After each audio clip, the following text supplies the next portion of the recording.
Storm, earth, and fire, heed my call.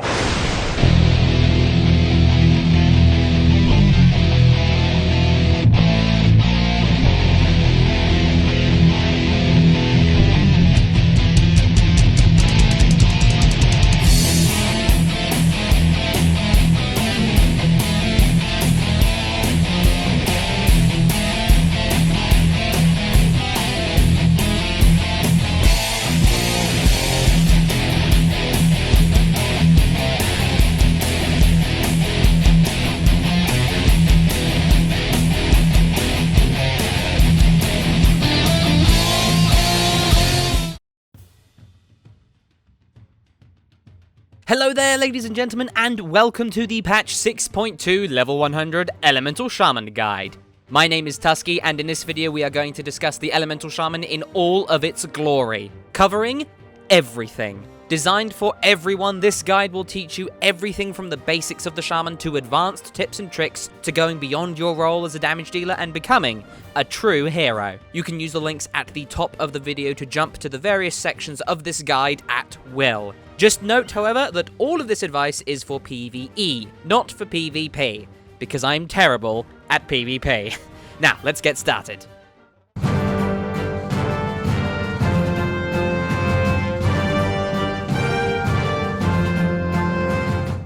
The Elemental Shaman is the master of the elements. You'll be using the power of earth, air, and fire to destroy your enemies at range. Empowered with the primal forces of the world, utilizing multiple sources of damage, and capable of supporting their allies, the Elemental Shaman has a large toolkit of spells that allows them to handle just about any situation that World of Warcraft throws at them.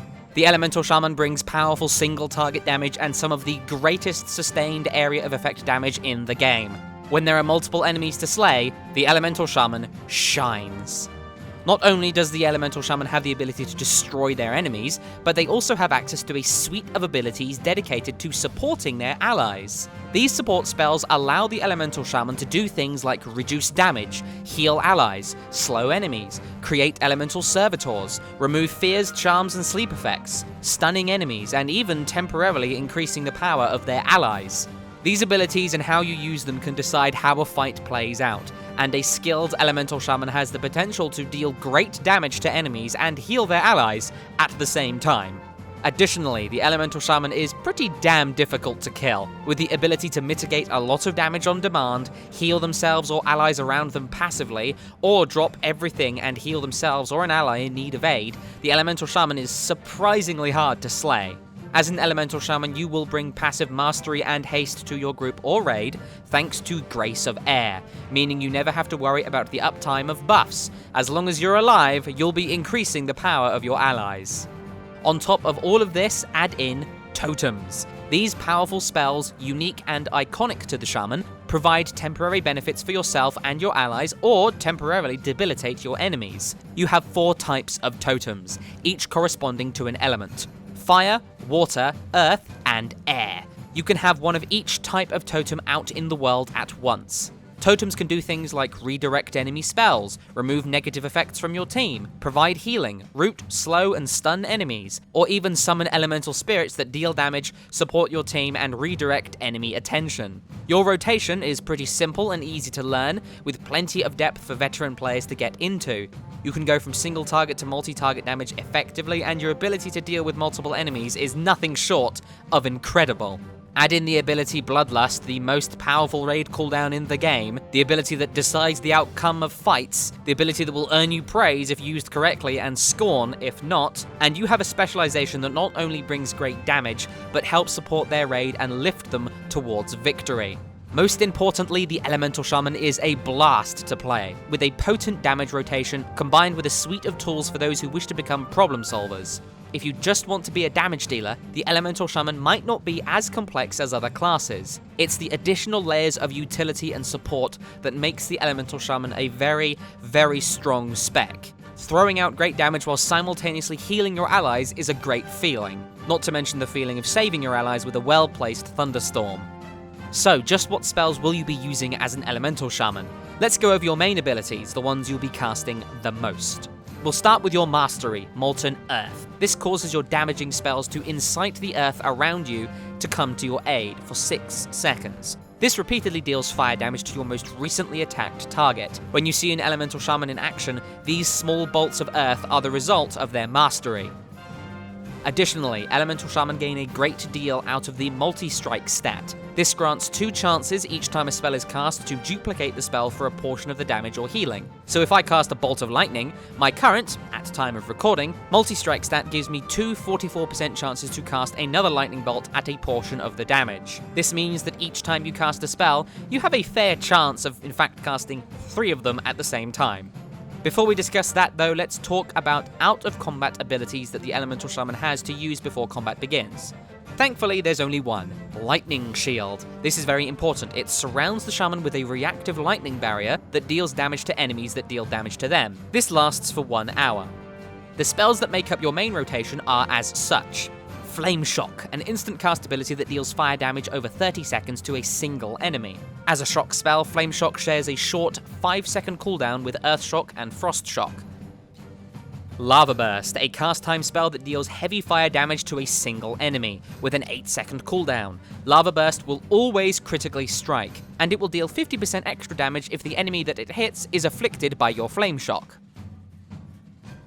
Lightning Bolt, a cast time spell that deals medium nature damage to a single enemy, with no cooldown. This is what is known as a filler spell, an ability that you use when your other, stronger abilities are on cooldown, so that you're not wasting your time by doing nothing.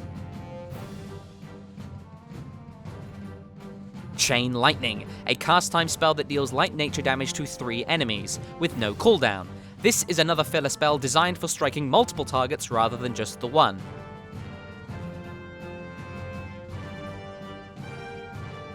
Earth Shock, which deals light nature damage to a single enemy and, as with other shock spells, shares a 5-second cooldown with Flame and Frost Shock.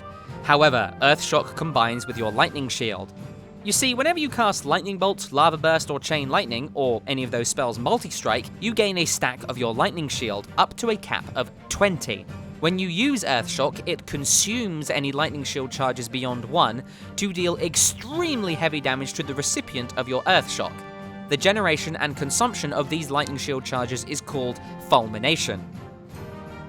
Next up is Earthquake, your primary means with which to deal area of effect damage. This, by default, is a cast time spell that targets an area on the ground and deals medium physical damage over 10 seconds. This damage also has a 10% chance to knock down affected targets, very briefly stunning them. It has a 10-second cooldown. This, on its own, is not particularly powerful, but it combines with one of the enhancements you receive between level 90 and level 100 to quite literally triple in power. We'll discuss it in a little bit more detail in the next section, but in short, Earthquake interacts with Chain Lightning to become instant and deal insane amounts of damage. So those are your main spells: Flame Shock, Lava Burst, Lightning Bolt, Earth Shock, and Fulmination for single target, and Chain Lightning and Earthquake for multiple targets. This, of course, is not nearly enough to describe the full rotation of the Elemental Shaman, but it's where the basic foundations have been constructed. Let's go over a few of the Elemental Shaman's more niche, but still important spells now. Frost Shock is up first, which instantly deals light frost damage to an enemy and reduces their movement speed by 50% for 8 seconds. This, like the other shock spells, shares a cooldown with Flame and Earth Shock, but it will trigger a 6-second rather than a 5-second cooldown. Next up is Searing Totem, which instantly summons a fire totem at your feet for 1 minute, with no cooldown. During this 1 minute, the Searing Totem will repeatedly attack an enemy within 40 yards for very light fire damage. Next up, Thunderstorm. This instant cast spell deals light nature damage around the Shaman, reduces the movement speed of enemies hit by 40% for 5 seconds, and most importantly, knocks them away. Usable while stunned, this ability has a 45-second cooldown. Unleash Flame is next. This instant spell unleashes the elemental forces of flame, increasing the damage of your next fire spell by 40%. This effect lasts for 20 seconds, and the spell has a 15-second cooldown. These are some of your more niche spells, but you'll find yourself using most of them fairly regularly. Next, let's discuss some of your cooldowns, powerful abilities with a long recharge time. First is Ascendance. This is your main, real, powerful cooldown. It has a 2-minute cooldown. When used, it instantly transforms the Shaman into a Flame Ascendant, lasting for 15 seconds. During this time, Lava Burst, has no cooldown, and Chain Lightning is transformed into Lava Beam, which deals more damage and increases in damage with each jump. Next is Bloodlust. This is, without a doubt, the strongest raid cooldown in the entire game. With a 5-minute cooldown on the spell, Bloodlust increases the haste of all party and raid members within 100 yards by 30%, lasting for 40 seconds. After being bloodlusted, you and your allies affected by it will be sated, unable to benefit from Bloodlust or any of the wishy-washy copycat spells that other classes have, for 10 minutes. This spell is generally used once per fight, and it has a massive impact on the encounter. And yes, if you're a smelly Alliance Shaman, it's called Heroism, but really it's called Bloodlust. Finally, you have Fire Elemental Totem, which is like your Searing Totem on steroids. This has a 5-minute cooldown and when used, summons a Fire Totem. This totem then summons a Greater Fire Elemental for you, which lasts for 1 minute. This elemental, which attacks what you attack, has several abilities that wreak havoc, immolating enemies, throwing up fire novas, hitting really hard with its melee attacks. It's really strong, basically. All elemental totems share a 1-minute cooldown, so you can't have multiple elementals up at the same time. Those are your cooldowns for dealing damage. Now let's discuss your healing abilities. Although you don't have a huge variety, you have far more than other damage dealers. These spells can, if used at the right time, save lives. Just note, however, that healing spells cost a large amount of mana, and you can find yourself running out pretty fast if you overuse them. They are best used in short bursts, fairly sparingly. First up, Healing Surge. This is your default healing spell as an Elemental Shaman. With a short cast time, no cooldown, and a medium mana cost, this spell heals a friendly target for a solid amount. It can be used repeatedly for fast, strong healing, but it will drain your mana very, very quickly if you do it like this. Next up, Healing Rain. This medium cast time spell costs a medium amount of mana and has a 10-second cooldown. It's like a reverse earthquake. It blankets a targeting area in Healing Rain, healing multiple allies over 10 seconds. This is helpful to throw down when lots of area of effect damage is hitting your group or raid and they're all nearby. Next, Healing Stream Totem. This places a water totem next to you that heals the most injured party or raid member within 40 yards for a small amount every couple of seconds, lasting for 15 seconds. It has a small mana cost and a 30-second cooldown. This is a great healing spell because you can throw it out and forget about it, letting it do its own thing. This type of spell is called a smart heal because it does its job by itself without input from you. So those are your baseline healing spells. Using them effectively will allow you to support your allies that are in need of aid. But there are other ways that you can be helpful. To finish off this list of spells, I'll include a variety of utility spells that can do anything from saving you time to saving lives. Ancestral Spirit is first. This is a resurrection spell that can't be used in combat. It's a 10-second cast and allows you to resurrect people when they're dead. This actually means that you can resurrect people without mass resurrection, and it allows you to get people up who have the mass resurrection debuff, which saves your team time.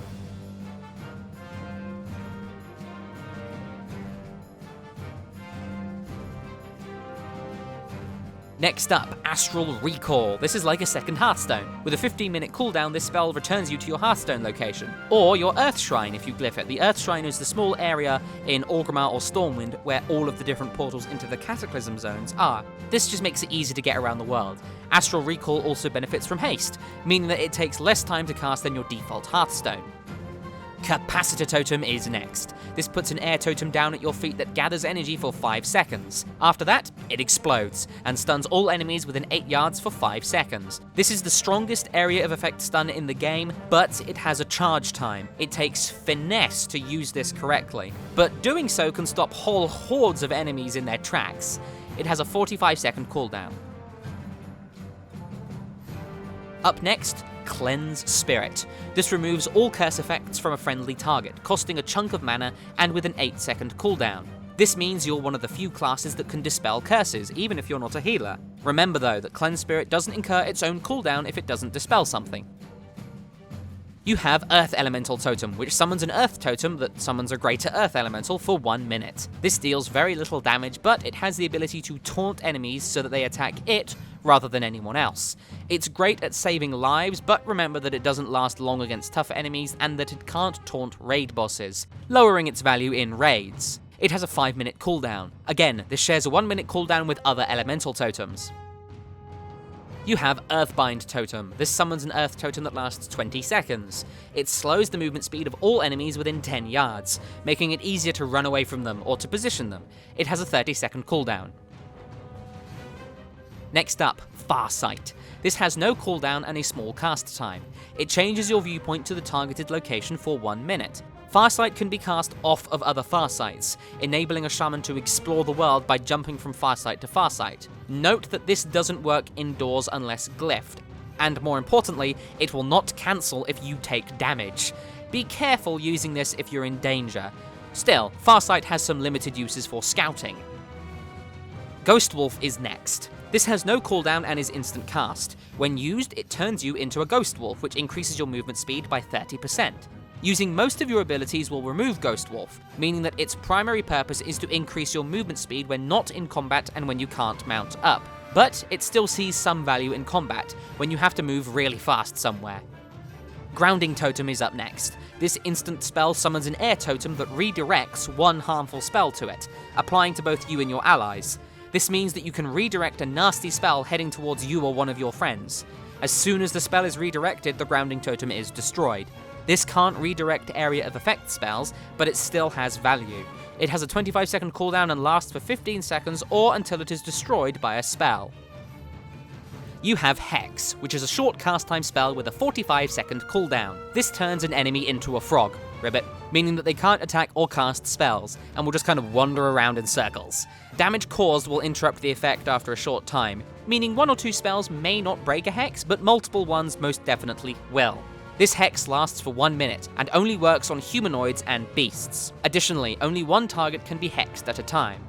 This is a crowd control spell. Use it before combat to get an enemy out of a fight before it even begins.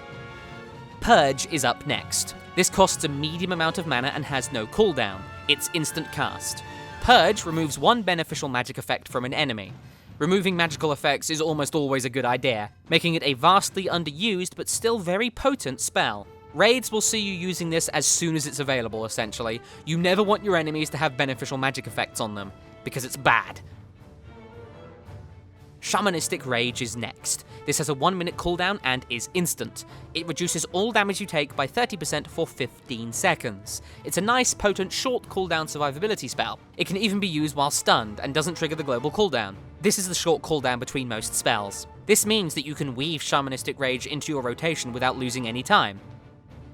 Next, Spiritwalker's Grace. This could easily be considered a cooldown, but it has so many uses that I consider it a utility spell. It's instant and has a 2 minute cooldown. When used, it allows you to cast spells while moving for 15 seconds. It can even be cast while a spell is in progress. It's a great way to move while maintaining your damage.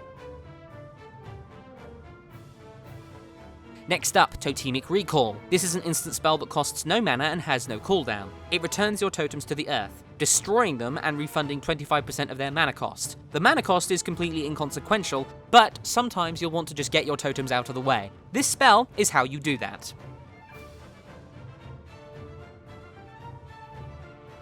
Tremor Totem is up next, and this spell is great, if somewhat niche. With a 1 minute cooldown, this summons an earth totem that shakes the ground for 10 seconds. During these 10 seconds, it repeatedly removes fear, charm, and sleep effects from all party and raid members within 30 yards. This effectively grants you immunity to these effects for 10 seconds.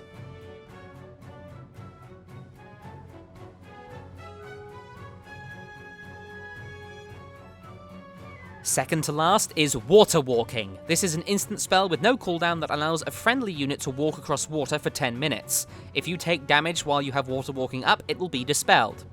Come on, walking on water is just awesome, enough said.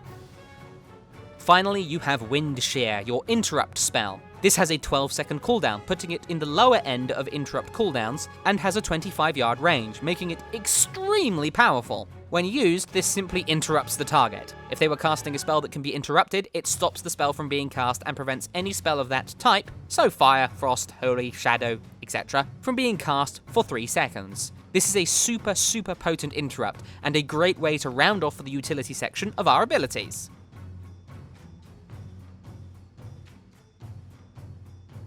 Last up, let's discuss a few passive abilities that the Elemental Shaman has. Let's list them off nice and quick and move on. Elemental Overload, which increases multi-strike chance by 20%, causes multi-strikes to deal 20% increased damage, and causes you to gain 10% more multi-strike from all sources. Basically, it makes multi-strike your best stat. Lava Surge. This causes your Flame Shock ticks, so whenever Flame Shock deals damage to an enemy, to have a chance to reset the cooldown of your next Lava Burst, and make it instant cast. Basically, your Lava Burst button will light up, and when you next press it, it will be instant. It's really nice. And lastly, Reincarnation, which allows you to resurrect yourself when you die. Yeah, you can only do this once every 30 minutes, but you can actually do it in combat. Even better, it doesn't use up a resurrection during a fight. You can use it for wipe recovery, regenerating mana if you're a healer, losing aggro. Oh, it's just fantastic. You're your own self-contained resurrection factory. You die, and then you just get back up. I mean, how awesome is that? So those are the abilities that you'll be using baseline. We'll talk about how talents, glyphs, and gear add on to this later on in the guide. But you should now have an idea of what you're going to be doing as an Elemental Shaman.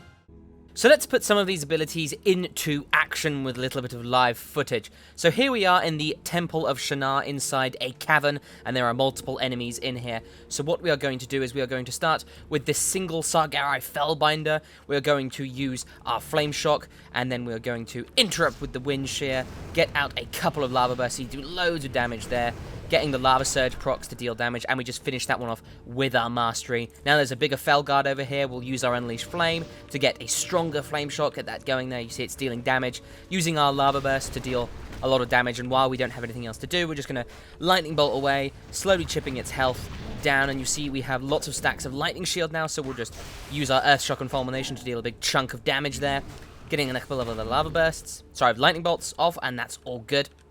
So then we'll quickly use a Healing Surge to heal up, and we'll go into our Ghost Wall form to round up some enemies. So we've got 1, 2, 3, which is enough for our little combo with Earthquake. So we're going to use a Chain Lightning and then an Earthquake. It seems like we have a couple of extra enemies over here, so we'll focus on the ones on us first. So we've got the Earthquake down, it's dealing loads of damage. Just going to use our Shamanistic Rage here to reduce damage. We're getting shot a lot here. We'll use a Flame Shock on that one over there. We will use a Hex on that one over there to stop it from attacking us. We'll put down a Grounding Totem, which will stop that Demonic Blast from behind us. We'll use a Fell Fireball to get this Fellbinder a little bit closer. And then using some Lava Bursts here to just deal loads of damage. And looks like one other Lava Burst, and then Fulmination for it. Look at that, 79,000, big old hit on that last one there. And then we will just finish off this last Fellbinder. So as you can see, lots of different ways of handling situations. Didn't really lose too much health there. Just making sure we use our healing spells, our utility spells, in addition to all our damage. So let's do that one more time. We will get the attention of these two guys over here. Interrupt that Demonic Blast so that they get closer, then we'll put down our Capacitor Totem, and then get our Earthquake out, dealing loads of damage there, and then there is the Capacitor Totem, stunning them for 5 seconds, and really just sealing their fate. They've got nothing here, using that Earth Shock to get another Fulmination, finishing this one off with a Lava Burst. I mean, as you can see, Elemental Shaman, kind of unstoppable. Now, let's move on.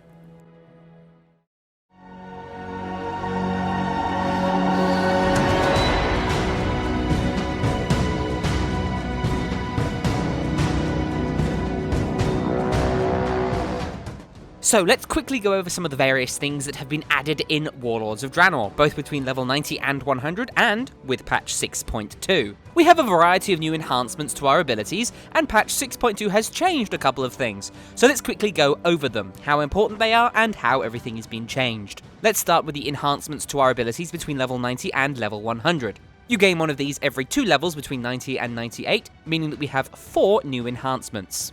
The least important of our enhancements is Improved Reincarnation, which increases the health that you reincarnate with by 50%, which means you'll pop back up at about 70% health. This is great, as it means that most of the time you can just instantly pop back up to your feet mid-fight without having to worry too much about what you'll be getting into. Of course, always check to make sure that you don't instantly die after you self-res. Next up, Enhanced Unleash. This makes our Unleashed Flame increase our movement speed by 30% for 4 seconds. Very helpful for when you have to move, so make sure you use Unleashed Flame to increase your movement speed when you have to be moving fast. As a note, you can use Unleashed Flame in Ghost Wolf form to increase your movement speed even more, without actually losing Ghost Wolf. Next up, improved Lightning Shield, which grants us 5 additional stacks of the spell, up to a cap of 20, and it allows Lava Burst to grant stacks of Fulmination. This just makes our Fulmination stack faster, and most importantly, it will now stack during Ascendance. So you're going to want to stop using Lava Bursts and throw out a quick Earth Shock during Ascendance to ensure that you're not wasting stacks, but you'll only want to do this at 20. We'll talk a little bit more about it once we get to the rotation section. Finally, Enhanced Chain Lightning, which grants you a buff if your Chain Lightning hits 3 or more enemies. This buff increases the damage of your next Earthquake by 300%, and makes the spell instant cast.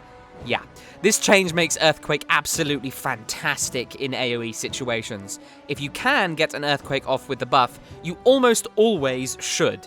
In contrast, if you can't get this buff for Earthquake by using Chain Lightning on 3 or more enemies, you shouldn't actually be using the Earthquake.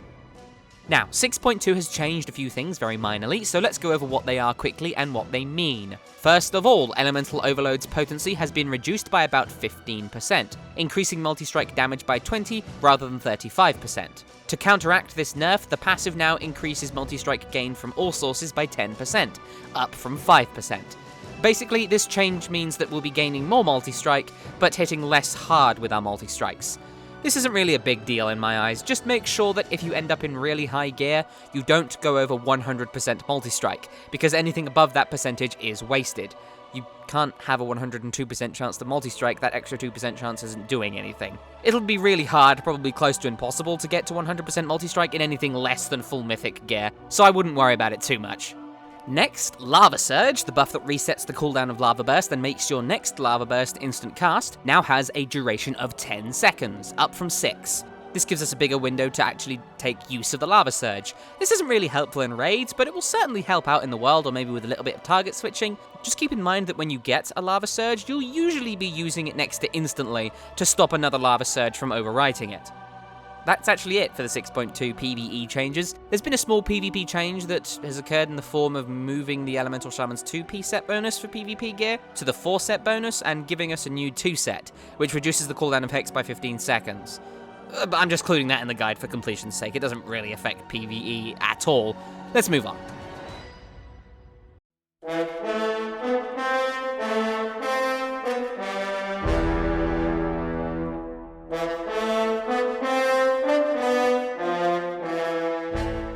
Now let's talk about how you gear your Elemental Shaman.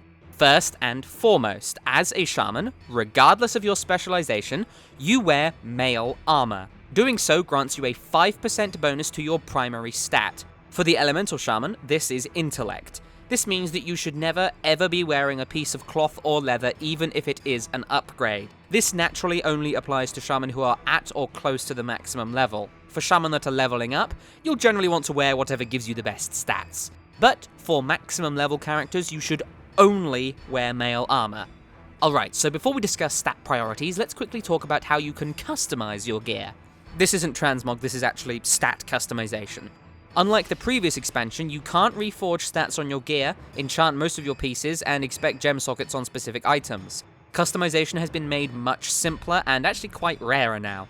Now, you only enchant a few pieces of gear, gem sockets have a random chance to be a bonus on gear, and reforging is just gone. Also important to note is the new gear system. All primary pieces of gear will change stats depending on who wears them. This means that your helm, shoulders, chest, braces, gloves, belt, leggings, shield, and boots will change their primary stats depending on your spec. So, if you were Enhancement, your main gear would grant you Agility. If you were Elemental or Restoration, it would grant Intellect. Don't worry about the grayed out bonus to Agility you see on your gear, you're still gearing correctly. As for the rest of your pieces, necklace, rings, trinkets, cloaks, sometimes cloaks, they're weird. And your weapon, they don't actually change stats, so you'll need to watch out for specific stats. Just be careful about how you gear, mouse over and examine the stats of every item that you're considering, and look for the stats that best suit you. But what are those stats? Let's go over them now in order of how useful they are to you. As explained earlier, your primary stat is Intellect. This increases your spell damage, meaning that the more intellect you have, the harder all of your spells will hit. This is a direct increase to your power, and if an item has more intellect on it, chances are it will be an upgrade for you. Other primary stats, such as strength and agility, are really not all that useful. As long as they're grayed out, it's fine though. Just note that you'll gain stamina on almost all of your main items, so don't worry about that in the slightest. So intellect is your primary stat, but there's still a suite of secondary stats to discuss. These are very important for gearing your shaman, and they're where you'll do most of the choices regarding gear. You'll want to focus on the secondary stats that interact best with the Elemental Shaman, and try to avoid pieces of gear with secondary stats that are weak for you. Alright, so your most important secondary stat is Multi-Strike. As discussed in the introduction, this stat grants you multiple chances to duplicate your spells, and, as we gain more Multi-Strike from the stat thanks to our Elemental Overload passive, this stat is great for the Elemental Shaman.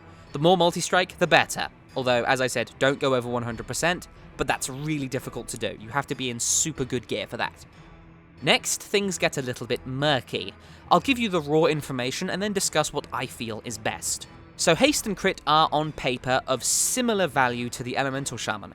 Haste increases the rate at which you cast spells and lowers your global cooldown. Naturally, if you cast more spells per fight, you'll do more damage. It also increases how quickly your Flame Shock deals damage, meaning you'll have more chances to activate Lava Surge. Crit increases your spell's chance to critically hit, which deals bonus damage. Additionally, it has an interaction with Lava Burst. Since the spell already critically hits, it takes into consideration your crit chance and then applies that to an entirely new multi-strike. So when you cast a Lava Burst, it fires the spell off, calculates the chance for your 2 multi-strikes based off of your multi-strike stat, and then calculates the chance for a third multi-strike based off of your crit chance.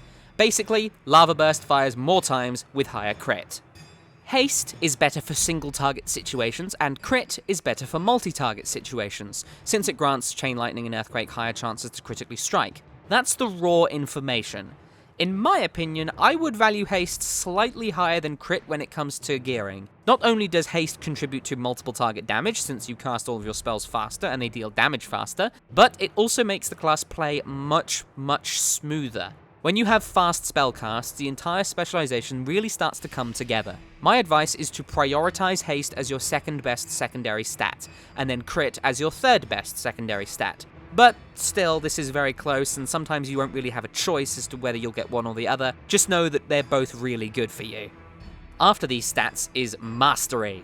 As discussed in the introduction, this is Molten Earth, and it is a passive effect that has a chance to proc and deal damage to the target you've most recently damaged over the course of a few seconds. It also increases the damage of your Earthquake. You'll find that Molten Earth deals a fair amount of damage and will often be pretty high on your damage by spells, and because it increases Earthquake's damage, it's pretty good in area of effect situations as well. However, it is just not as strong as Multi-Strike, Haste, or Crit, so consider this when gearing up. Finally, your weakest stat is Versatility, but this is actually really quite close. Versatility is the new secondary stat introduced in Warlords of Draenor, and it is really quite simple. It increases the damage you deal and decreases the damage you take. This isn't a bad stat, and in fact, for single target, it's actually a bit stronger than Mastery, but it falls behind as soon as any kind of multiple target damage is involved. You can easily gear up with Versatility pieces when you're starting off, but it's just not quite as strong as our other stats. So that's how I'd suggest you gear up.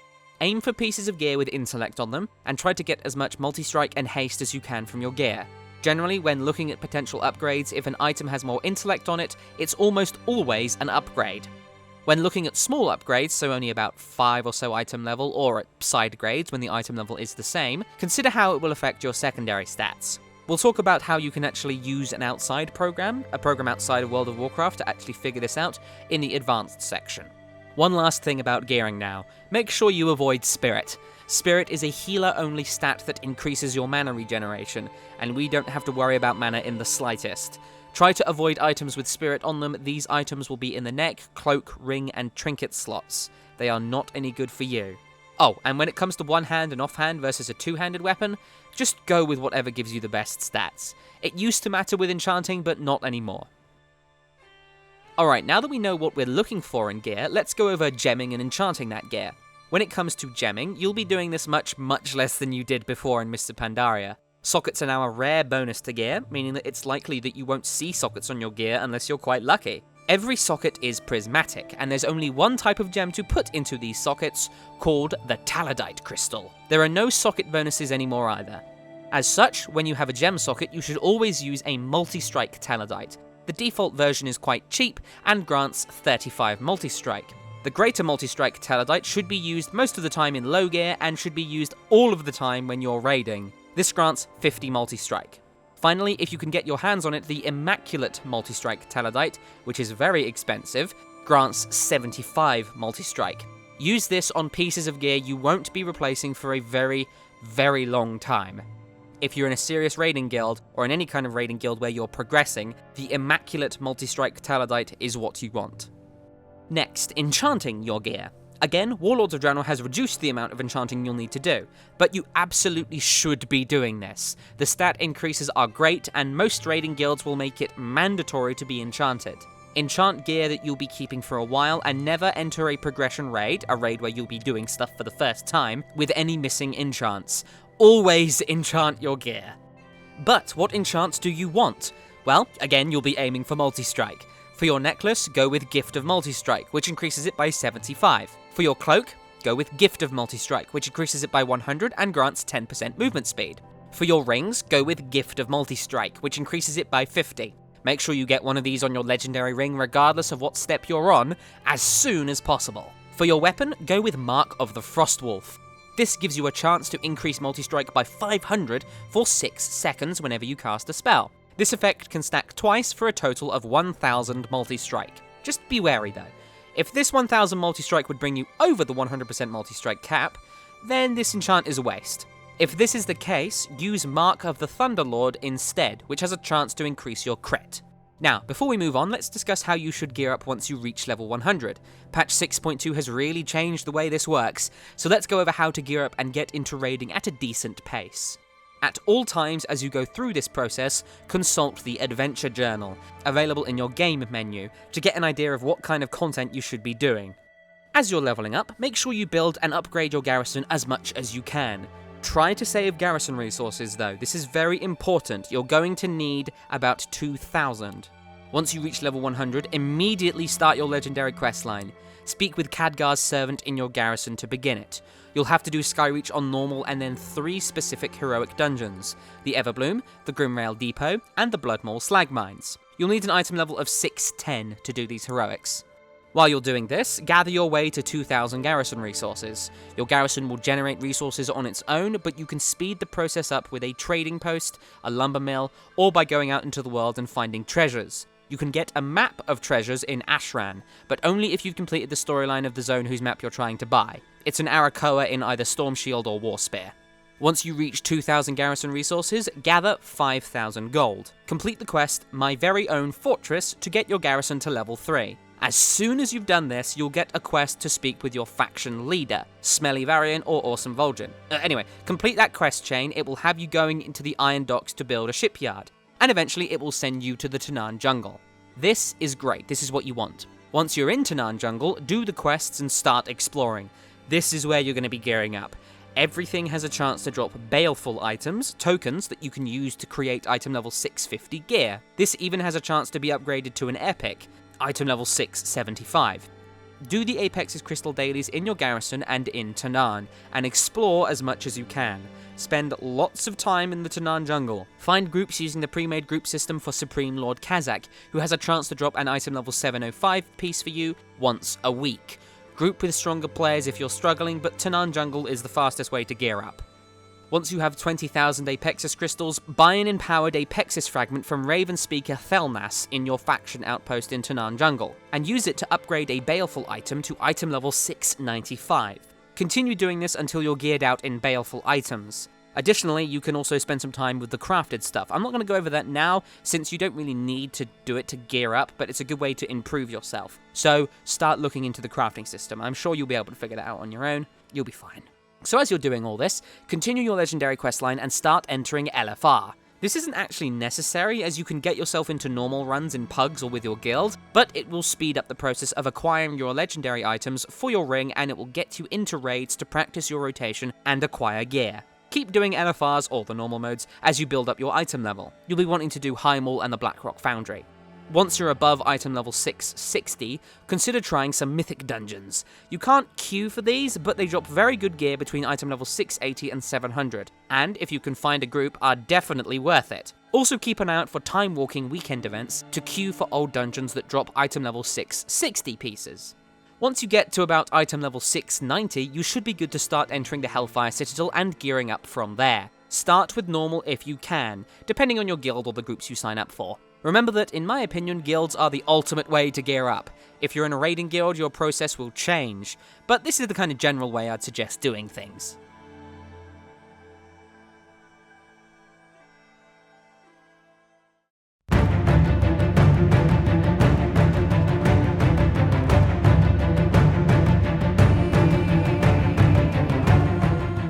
Now, let's discuss your talents and your glyphs. Before we begin though, it's important to note that these are just my suggestions. Almost every talent has a place in raiding, so make sure you maintain a large stack of Tomes of the Clear Mind to mix and match your talents depending on what you're doing. These suggestions are for participating in raids, specifically boss fights. So the first tier, this is all about survivability. You have Nature's Guardian, which is a passive ability that activates when your health is brought below 30% by an attack. When this happens, Nature's Guardian activates, your threat towards the attacker is reduced, and your maximum health is increased by 25%. It has a 30-second internal cooldown, meaning that it only happens once every half a minute. Your other option is Stone Bulwark Totem, which places an earth totem down that grants you a shield while it is active. The first shield lasts 10 seconds, and it refreshes and overrides that shield 2 times afterwards, every 5 seconds. Stone Bulwark Totem has a 60-second cooldown. Finally, you have Astral Shift, which is an activated ability that, when used, reduces all damage you take by 40% for 6 seconds. It has a 1.5-minute cooldown. My suggestion for this tier is Astral Shift. It's a good damage reduction available on demand with a low enough cooldown to be used multiple times in a fight. What's better is that it doesn't activate the global cooldown. Stone Bulwark Totem doesn't provide a strong enough shield to be worth it, and Nature's Guardian's bonus is out of your control, so I suggest Astral Shift. Next tier, Crowd Control and Utility. In this tier, you have Frozen Power, which is a passive ability that causes your Frost Shock to also root the target in place for 5 seconds. Damage can break this root. Earthgrab Totem is your next option, which replaces Earthbind Totem. This summons an Earth Totem that lasts for 20 seconds, pulsing a slow around it every couple of seconds. If an enemy is hit by the slow for the first time, they are instead rooted for a few seconds. Earthgrab Totem has a 30-second cooldown. Finally, you have Windwalk Totem, which summons an air totem for 6 seconds. During this 6 seconds, raid members within 40 yards are immune to movement impairing effects. It has a 60-second cooldown. My suggestion for this tier is Earthgrab Totem, for its wide utility in rooting enemies. Make sure you swap over to Windwalk Totem though when you can see a use for it, especially in a boss fight. Frozen Power is good on a single target, but the root will rapidly suffer from diminishing returns, meaning that the second root will last for a shorter period of time, and the next will barely last any time at all, and eventually the target will just become immune to the root. Tier 3, Totems. This tier unfortunately doesn't have an awful lot of choice in my opinion. Your first option is Call of the Elements. This is an active ability with a 3-minute cooldown. It resets the cooldown of your totems that have a base cooldown shorter than 3 minutes. The totems that this affects are Grounding, Earthbind, Earthgrab, Healing Stream, Capacitor, Stone Bulwark, Tremor, and Windwalk totems. Your next choice is Totemic Persistence, which is a passive ability that allows one totem to not override the other of the same element. So essentially you can have one extra totem of an element. However, the extra totem that this ability allows can only be applied to one element at a time, so you can never have more than 5 totems at once. 1 fire, 1 earth, 1 water, 1 air, and 1 bonus.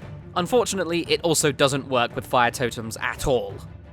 Totemic Projection is your last choice here. This is an active ability with a 10-second cooldown and a 40-yard range. When used, it relocates your active totems to the specified location. Totemic Projection is by far my pick of this tier. Call of the Elements, while cool, doesn't have enough utility when compared to Totemic Projection, which allows you to do long-range roots or stuns with Earthgrab or Capacitor totems, move Tremor or Healing Stream totems in range of people, and keep your Searing totems in range of the boss. Because it doesn't trigger the global cooldown, it saves time you'd have to spend refreshing your Searing totem. And naturally, because Totemic Persistence doesn't work with fire totems, it's not really helpful at all when it comes to damage. The only time it could be useful is when you don't want to override your elemental totems, but a bit of personal awareness will easily solve that problem. Now for Tier 4, Performance Enhancing Talents. Your choices are as follows. Elemental Mastery, a 2-minute cooldown active ability that grants you a 30% haste bonus for 20 seconds. Ancestral Swiftness, an active ability that has a passive effect of increasing your haste by 5% at all times, and an active effect with a 1.5-minute cooldown. This causes your next nature spell with a base cast time less than 10 seconds to become instant. This lets you instant cast earthquakes, lightning bolts, or healing spells.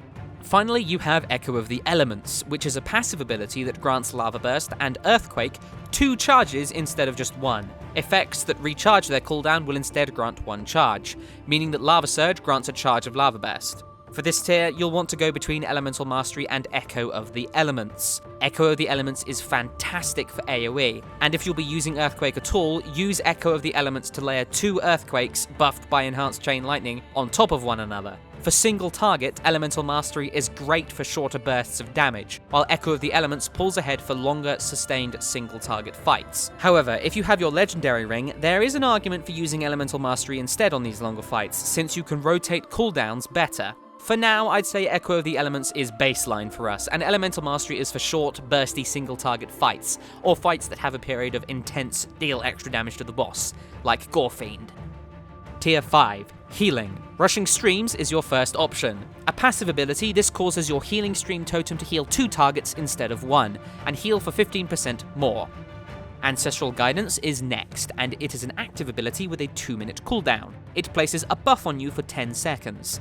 During this 10 seconds, 20% of your damage and healing, including your multi-strikes, is converted to healing on up to 3 nearby injured allies. When used while you have earthquakes down, this is actually quite potent.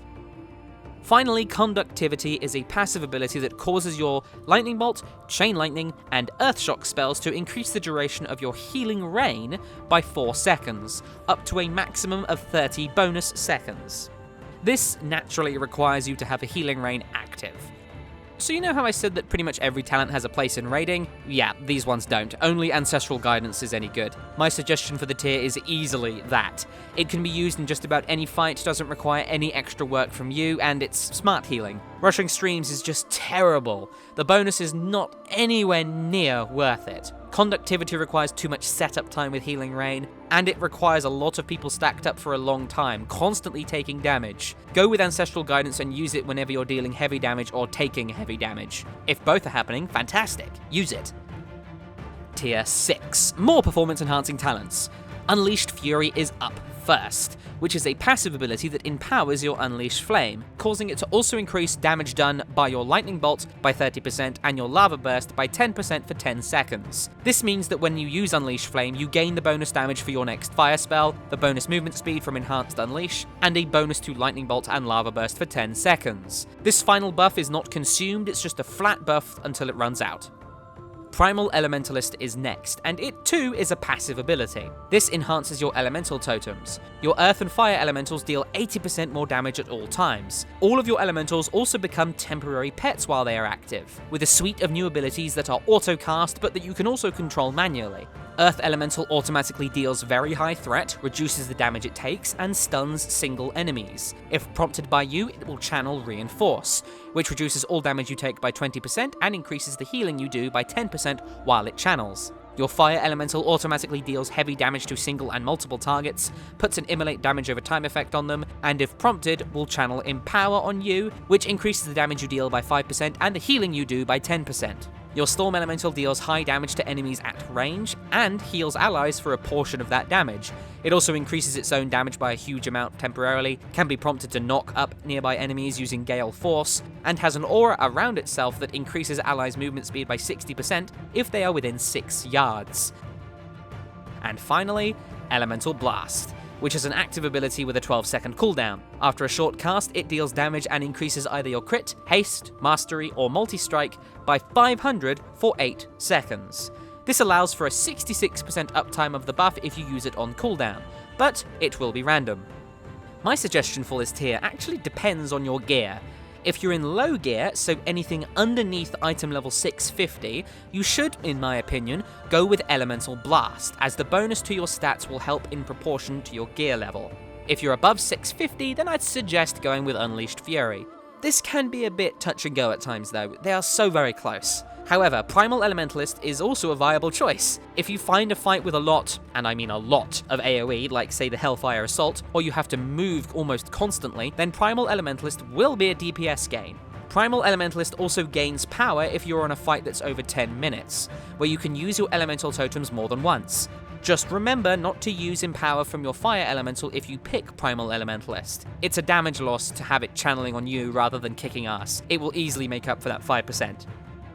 And finally, Tier 7. You can choose between Elemental Fusion, Storm Elemental Totem, and Liquid Magma.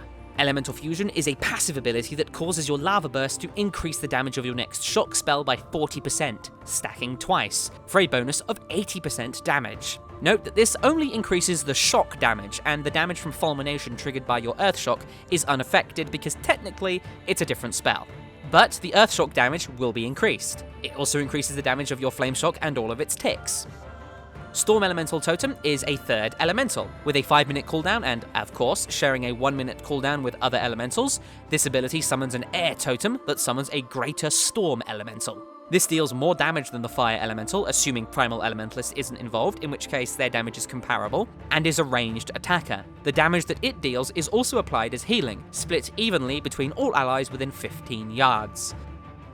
Finally, Liquid Magma is another active ability with a 45-second cooldown. When used, it empowers your current fire totem, causing globs of magma to erupt from it and fly towards random enemies within 40 yards. Each glob of magma explodes when it reaches its target, dealing fire damage to all enemies within 4 yards. The totem will spit globs of magma for 10 seconds, and doesn't care about CC, but it deals a very high area of effect damage, especially if enemies are stacked up. My suggestion for this tier changes depending upon what you want. For single target, Elemental Fusion combined with Echo of the Elements from Tier 4, or Storm Elemental Totem are pretty damn equal, although there is an exception to this, and I'll talk about that in a moment. If you're rocking the 4-set tier bonus from the Blackrock Foundry, then Elemental Fusion is a bit stronger.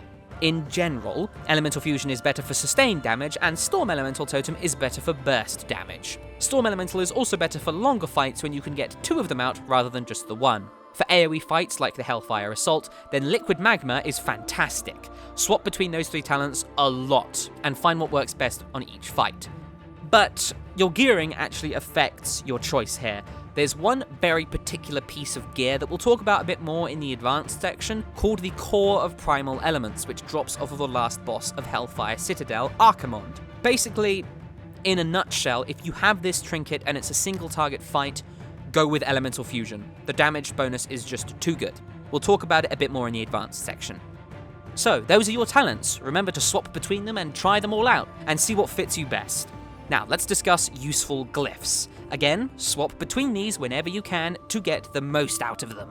The absolute strongest glyph for Elemental is the Glyph of Chain Lightning. This causes Chain Lightning to deal 10% less damage, but strike 2 additional enemies.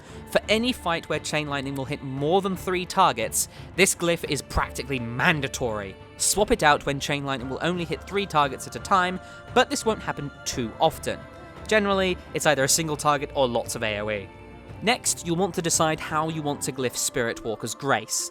There are 3 ways to glyph this spell. Glyph of Spiritwalker's Grace increases the duration of the spell by 5 seconds, for a total of 20 seconds of cast while moving fun. Glyph of Spiritwalker's Focus gives Spiritwalker's Grace a 60-second cooldown, as opposed to a 2-minute cooldown, but also halves its duration down to 8 seconds for smaller bursts of movement. Finally, there's Glyph of Spiritwalker's Aegis, which grants you immunity to silence and interrupt effect for 5 seconds after you use Spiritwalker's Grace. All 3 of these glyphs are mutually exclusive, meaning that you can only use one of them at a time. For fights where movement is extremely long, such as while avoiding Stampers on the Hans and Franz fight, then Spiritwalker's Grace is probably best. For short bursts of movement, Spiritwalker's Focused is best. Spiritwalker's Aegis may have some utility, but it isn't hugely helpful right now. I mostly included it there for, completion's sake. I'd suggest going with Spiritwalker's Focus as your baseline, and then changing depending on what the fight demands from you. Next up, Glyph of Fire Elemental Totem. This reduces the cooldown and duration of the Fire Elemental by 50%, meaning that it will be alive for 30 seconds rather than 1 minute, but will have a cooldown of 2 minutes and 30 seconds rather than 5 minutes. This is useful for fights where you can't DPS uninterrupted for 1 minute straight. Keep an eye out for fights where your Fire Elemental just kind of ends up standing in place or running around next to you. Next up, Glyph of Shamanistic Rage, which causes Shamanistic Rage to dispel all harmful magic effects. Keep this in mind, dispelling yourself is really awesome, unless you shouldn't be dispelling yourself, in which case don't use it. Don't cause problems with that, just keep an eye on that. Now, a few glyphs that are minorly helpful or are more focused on utility. Glyph of Flame Shock, which heals you for 45% of the damage it deals. Just keep in mind that a particular trinket from Archimonde that we mentioned increases the damage and duration of Flame Shock by a lot. That makes this glyph really strong, we'll have to see how that works. Just keep that in mind. Glyph of Ghost Wolf. This reduces the effectiveness of movement speed impairing effects while you're in Ghost Wolf form. Healing Stream Totem, which causes the heal from Healing Stream Totem to reduce fire, frost, and nature damage taken by 10% for 6 seconds. Glyph of Lightning Shield, which causes you to take 10% less damage for 6 seconds when Lightning Shield is triggered.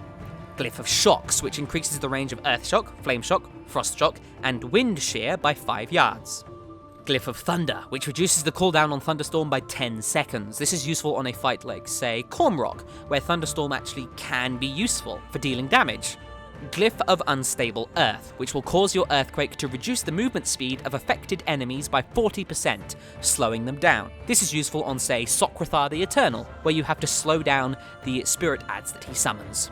Minor glyphs aren't all that useful, but you might want to consider Glyph of Farsight so that you can use the spell indoors. You also have Lake Strider, which automatically grants water walking in Ghost Wolf form. That can be helpful. Thunderstorm, which removes the knockback effect from the spell, which can be useful, but I don't generally like it. And the new Ascendance glyph, which makes you appear as an elementally enhanced version of yourself instead of turning into an Ascendant. Doesn't have any effect on gameplay, it just looks cool. Alright, let's move on.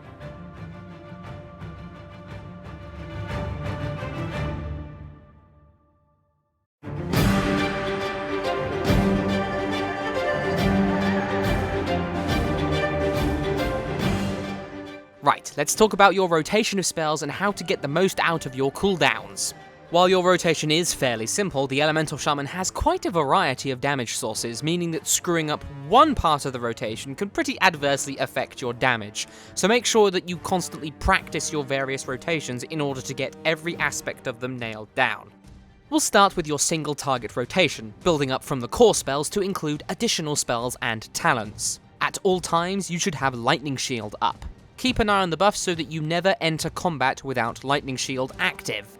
Keep Flame Shock up on your target at all times. This is very important. If the spell has 9 or less seconds remaining, you can safely reapply it. The 9 seconds will be added to the duration of the next Flame Shock, but anything more than that will not. Don't reapply Flame Shock until it's about to expire. Cast Earth Shock if you have 17 or more stacks of your Lightning Shield. Since just about all of your spells generate stacks of Lightning Shield, it's possible to hit the cap of 20 stacks very quickly. At this point, any extra charges are wasted until you use Earth Shock, so 17 is a good number for using Earth Shock. Cast Lava Burst on your target. You want to keep this spell on cooldown as much as you can. It deals 50% increased damage if it hits a target with Flame Shock on them, so make sure it's always being used on a target afflicted with your Flame Shock. Keep an eye out for Lava Surge refreshing the cooldown of Lava Burst. Keep this spell on cooldown, basically. Apply and keep your Searing Totem up. This deals light damage to your target and lasts for 60 seconds. Refreshing it when it has 15 or less seconds remaining is fine, but remember that this isn't a very high priority. Feel free to let your Searing Totem expire to get out a Flame Shock, Earth Shock, or a Lava Burst. But as soon as you're done with those, get your Searing Totem out. Use Lightning Bolt when you don't have anything else to do. This is your filler spell. You'll be using it when all of your stronger abilities are on cooldown. So that's the core of your rotation. Keep Flame Shock up, use Earth Shock on 17 or more stacks of Lightning Shield, use Lava Burst on cooldown, keep an eye out for Lava Surge refreshing your Lava Burst, keep Searing Totem up, and use Lightning Bolt as your filler spell.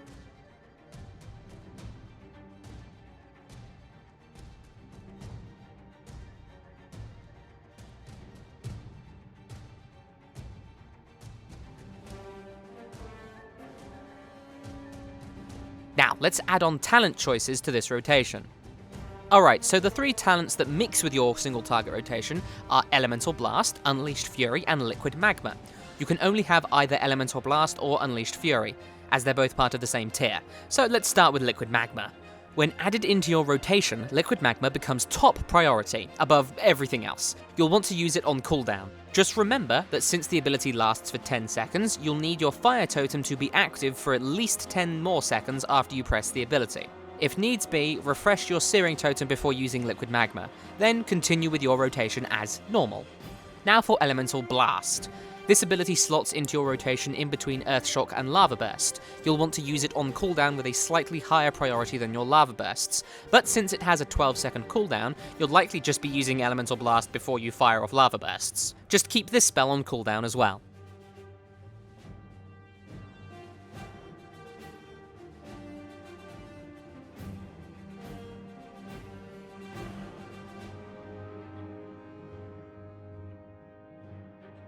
Finally, Unleashed Fury. If you've chosen this talent, then Unleash Flame, the 15-second cooldown ability that, thanks to the talent, increases your Lightning Bolt and Lava Burst damage for 10 seconds, becomes part of your rotation. You'll be using it second to last, in between refreshing your Searing Totem and casting Lightning Bolt as your filler.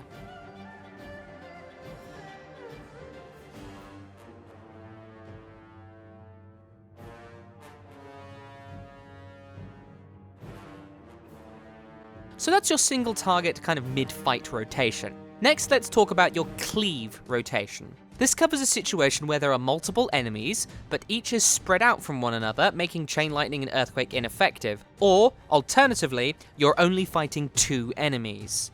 This is where the Elemental Shaman is weakest, but you'll want to make do as best as you can. Thankfully, your cleave rotation is almost exactly like your single target rotation. However, you'll want to use Flame Shock just a little bit more. If you have 3 enemies that are all of equal strength, like say the Hellfire High Council fight, you'll want to apply Flame Shock to 2 of them, maybe 3, while doing your single target rotation on 1 of them. If you're in a situation where you have 1 tough enemy, like a boss, and several weaker enemies, like adds, and they're not clumped up, so say Kilrog Deadeye, you'll want to keep Flame Shock up on the toughest enemy and also apply Flame Shock to whichever enemy you're focusing on. This is a difficult situation for the Elemental Shaman thanks to the cooldown on Flame Shock. But just try to focus your single target rotation on 1 enemy while keeping Flame Shock up on both the boss and the target you're focusing down. If you can't, then that's just fine. Just pump out as much damage as you can with Lava Bursts and high Lightning Shield stack Earth Shocks. When dealing with 2 enemies, you'll want to just do your single target rotation, but with the replacement of Chain Lightning instead of Lightning Bolt as your filler spell. And of course, keep Flame Shock up on both enemies. That's your cleave rotation.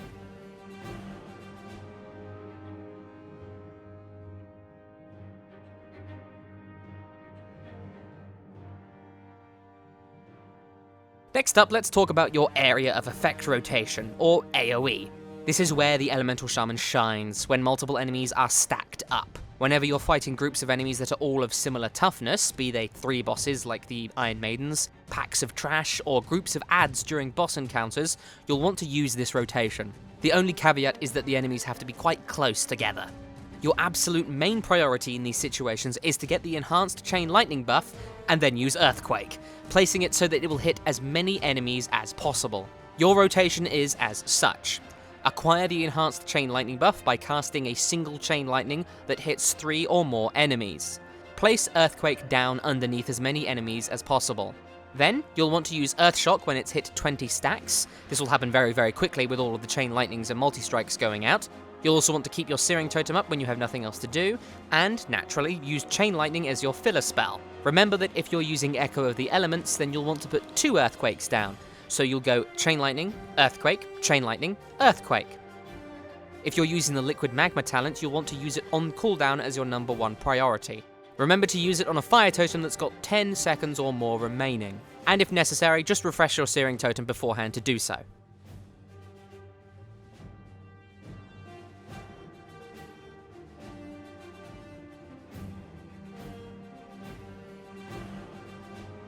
That's your AoE rotation. Keep Earthquake on cooldown as long as it's cast with the enhanced Chain Lightning buff, consume 20 stacks of Lightning Shield as fast as you can, keep Searing Totem up, and Chain Lightning as filler. You can also consider using Thunderstorm if there are 10 or more enemies that are close and that aren't affected by knockbacks, such as the Grasping or Dragging Hands on Cormrock. Those things tend to die so fast that you'll only be able to get 1 Earthquake out, maybe a Liquid Magma, and then you can Thunderstorm for very high damage.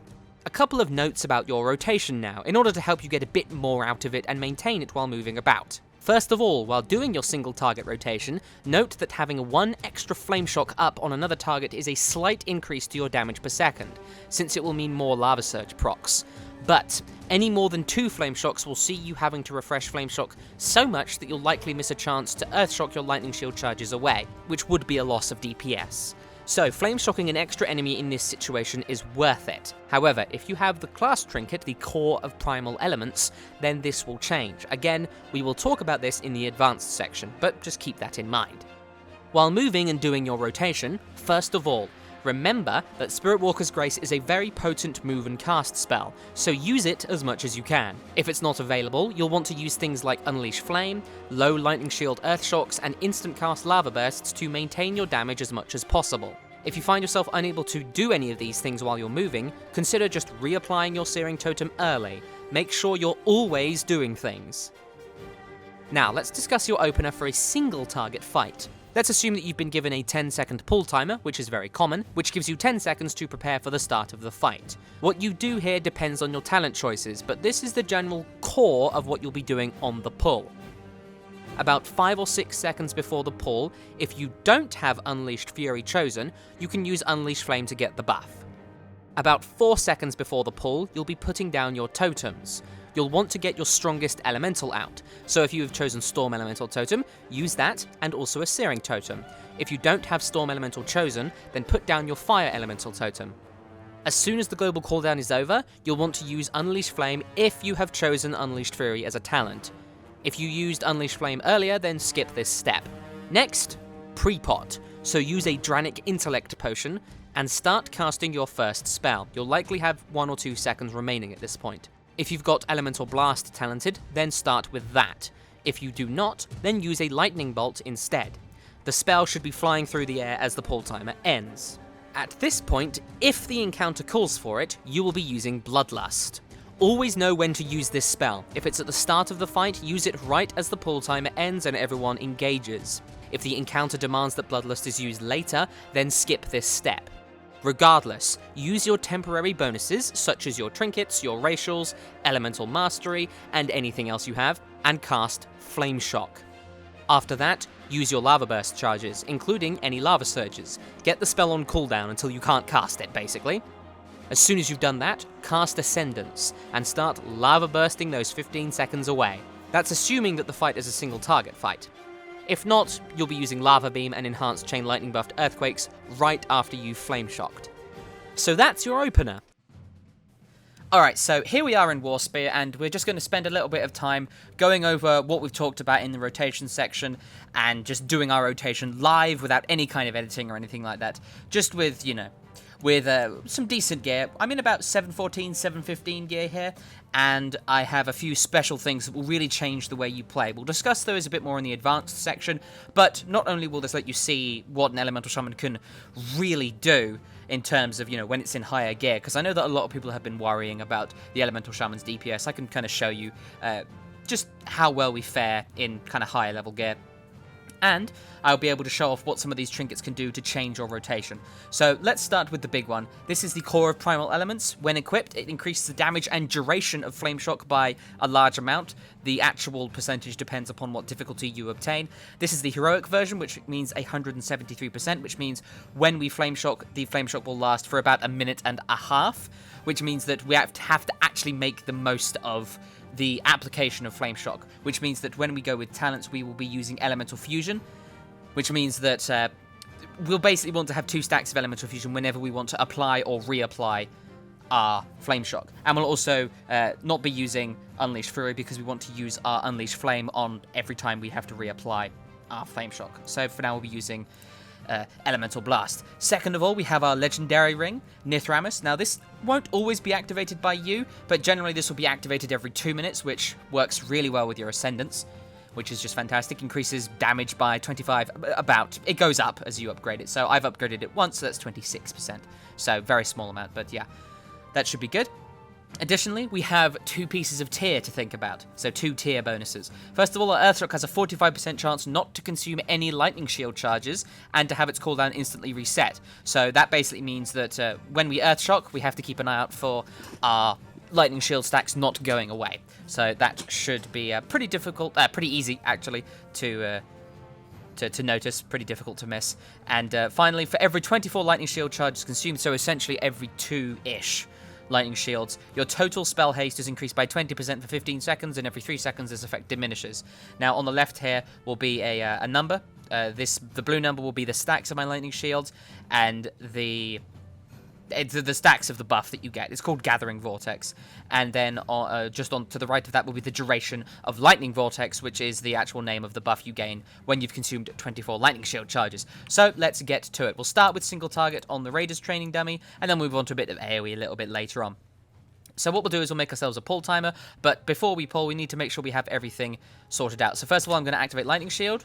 I have this macroed, so that it also activates my Empowered Augment Rune. Make sure you use Augment Runes if you're doing any kind of serious progress, which it increases your intellect by 50, which is just a small little buff. Make sure we've flasked up, which increases our intellect by 2,500 for 1 hour. You want this always active while in a raid. And finally, we want to eat our food. You want to be eating salty squid roll, which the buff it provides you increases your multi-strike by 125 for 1 hour. You want one of these available for every pull. They're expensive, but if you are a cook, you can make them with a bit of fishing. So that's everything. We're all buffed up. We'll do a pull timer. What we'll do is we won't be using our Unleash Flame. About 5 seconds, we want to save it for after for the flame shock we're going to apply after we bloodlust. So we won't be using that. At 4 seconds, we'll use our fire elemental. Then after that, we'll use our Dranic Intellect Potion, start an elemental blast. Once the pull begins, we'll use 2 lava bursts to get 2 stacks of elemental fusion, activate Unleash Flame, use Bloodlust, Berserking, the Legendary Ring, and then Flame Shock. And then immediately afterwards, we will Ascendance and go crazy. Okay, so we'll do a 10-second pull timer, and here we go. So we're going to wait for about the 4-second mark to start. So here we go. 5, 4, here we go. 3, 2, 1. Going to get our 2 lava bursts going. Activate everything, and then go crazy. We won't be standing on that rune because that won't be there in the raid. So now we're just going crazy with our lava bursts, going absolutely insane. We're now going to activate Spiritwalker's Grace and just step to the right here, just to avoid getting aggro from that lovely Raiders tanking dummy, which we don't want to piss off. So now that our Ascendance has ended, we will get our Elemental Blasts going and just continue to hit our enemy here. So we're going to wait for our Lightning Shield's charges to reach 17 and then hit it. And now we have the Lightning Vortex, which means we're casting super, super, super fast. So basically, you want to keep this buff up as much as you possibly can. So it shouldn't be too difficult if you get any kind of luck with your Earth Shock resetting to keep this buff up almost at all times. Sometimes it'll fall off, but most of the time you should have it on. That's what you want to aim for. So right now, our priority system is to get as many lava bursts out as we possibly can. You see, we're about to lose the... Now, what I did there is very important. We're about to lose our Lightning Vortex, so I used an Earth Shock that only had like 2 stacks in order to get the Lightning Vortex back, because that's actually a DPS increase. So that's good. It seems like we've got a couple of good Earth Shocks off there, which is lovely. Watch out for those resets. Very important. So right now our priority is to get as many Earth Shocks out as we can. We've got 2 stacks of our Elemental Fusion where we've still got our Lightning Vortex up, so that's a good time to use our Unleash Flame and reapply our Flame Shock. And at this point we're just going to stick with our general priority rotation of Lava Burst, Earth Shock, and just continue to cast Earth Shock as many times as you can. That can really bounce off of itself. By the way, you can have Earth Shock, Earth Shock, Earth Shock, Earth Shock, Earth Shock, Earth Shock, which is really cool. Lots and lots of damage there. And then we're going to be using our Elemental Blast, Lava Bursts, and our Lightning Bolt as our filler. So it looks like our Ascendance is about to come off cooldown, so we'll switch towards doing a bit of area of effect damage now. So what we'll do is we'll apply Flame Shock. So let's imagine all these are bosses. So we want to have Flame Shock up on all of them, essentially. So it's okay to waste a couple of stacks of your Earth Shock if you have the class trinket in order to get those really powerful Flame Shock off. So what we're going to do now is we're going to get both of our Earthquakes out, then we're going to activate our Ascendance. We've got our Lightning Vortex from our 4-piece off, and we're going to be using Lava Beam instead of our single target Lava Burst. Going to be just using our lava beam. Make sure we don't clip it, so we're just gonna... That was very nicely timed, because it's important to note that if your Ascendance ends while you're casting a lava beam, you actually, you just stop casting. It just interrupts you, which really sucks. So, right now we're just gonna keep doing this. Don't worry too much about clipping lightning shield stacks. It's gonna happen a lot, especially with the tier bonuses. You want to aim at minimizing this as much as you possibly can, but you see, sometimes it's just impossible. You see here I'm just hitting Earthshock after Earthshock on that guy, and it hits really hard, and you just keep going. So that's generally your rotation. It's not too difficult to pull off. It's all about these moments where you activate your big spells. Our Berserking's about to come off cooldown here. That's good. One more thing I probably should have done there is I should have considered using my second potion with that second Ascendance. Generally, you're going to want to use your potion on the last Ascendance of the fight, and with Bloodlust. So if you have Bloodlust halfway through the fight, save your second potion for there. If you Bloodlust on the pull and then have like 3 Ascendances before the fight ends, use your first potion on the pull with Bloodlust and your second potion with your final Ascendance before the fight ends. So that's your rotation in action. And hopefully this will quell a few rumors that the Shaman can't do any kind of damage, because look at this. We clearly can. So let's move on and talk a bit about your cooldowns, and yes, let's just move on. Next up, let's discuss your cooldowns and how to make the most out of them. Just as a reminder, your cooldowns are as such: Ascendance, Elemental Mastery, Fire Elemental Totem, Storm Elemental Totem, Spiritwalker's Grace, and Bloodlust. Let's discuss a few tips and tricks for each, starting with Ascendance. So getting the most out of Ascendance requires a little bit of work before you actually press the button. Since you'll want to be using only Lava Burst during this time, you need to have a few things in mind before you get started. First of all, make sure your Flame Shock has at least 15 seconds remaining so that you don't have to waste the global cooldown refreshing it during Ascendance. Next, make sure you've already got Lava Burst on cooldown before you hit Ascendance. Remember that this cooldown doesn't grant you any kind of damage bonus. It only makes Lava Burst not incur a cooldown. So if you can cast 2 Lava Bursts before hitting it, they're just as good as if you had cast Ascendance and started Lava Bursting anyway. Next up, if you've taken Elemental Blast, make sure that you cast it before Ascendance as well, to buff yourself for the burst of damage about to happen. Don't delay it for more than 3 or 4 seconds though. If your Elemental Blast has 8 seconds remaining, just use Ascendance and get on with it. Don't waste time like that. Additionally, if you have any other cooldowns, such as your racial bonuses, it's a good idea to combine them with Ascendance. Also, make sure you have Ascendance available for when you Bloodlust. It's a great way to pump out loads more spells. That said, you also need to make sure that you can get your Lava Bursts off while in Ascendance. If you have to move a lot when you use Ascendance and you don't have Spiritwalker's Grace available, you've made a mistake. If the target suddenly goes immune or dies before you can spend most of the cooldown Lava Bursting, you've made a mistake. Try to time Ascendance for moments when you can actually get bonuses out of it. Finally, let's discuss Fulmination in Ascendance. Generally, a 20 stack of Lightning Shield will do comparable damage to a Lava Burst, but at the same time, if you're stuck at 20 stacks of Lightning Shield when using loads of Lava Bursts, you'll be wasting potential stacks. I like to use an Earthshock at 20 stacks of Lightning Shield during Ascendance. That's just the way I like doing it. This is especially true if you have the 4-set bonus from the Blackrock Foundry, which grants you a free Lava Surge if you spent 12 or more Lightning Shield stacks with Earthshock. It works very nicely in Ascendance.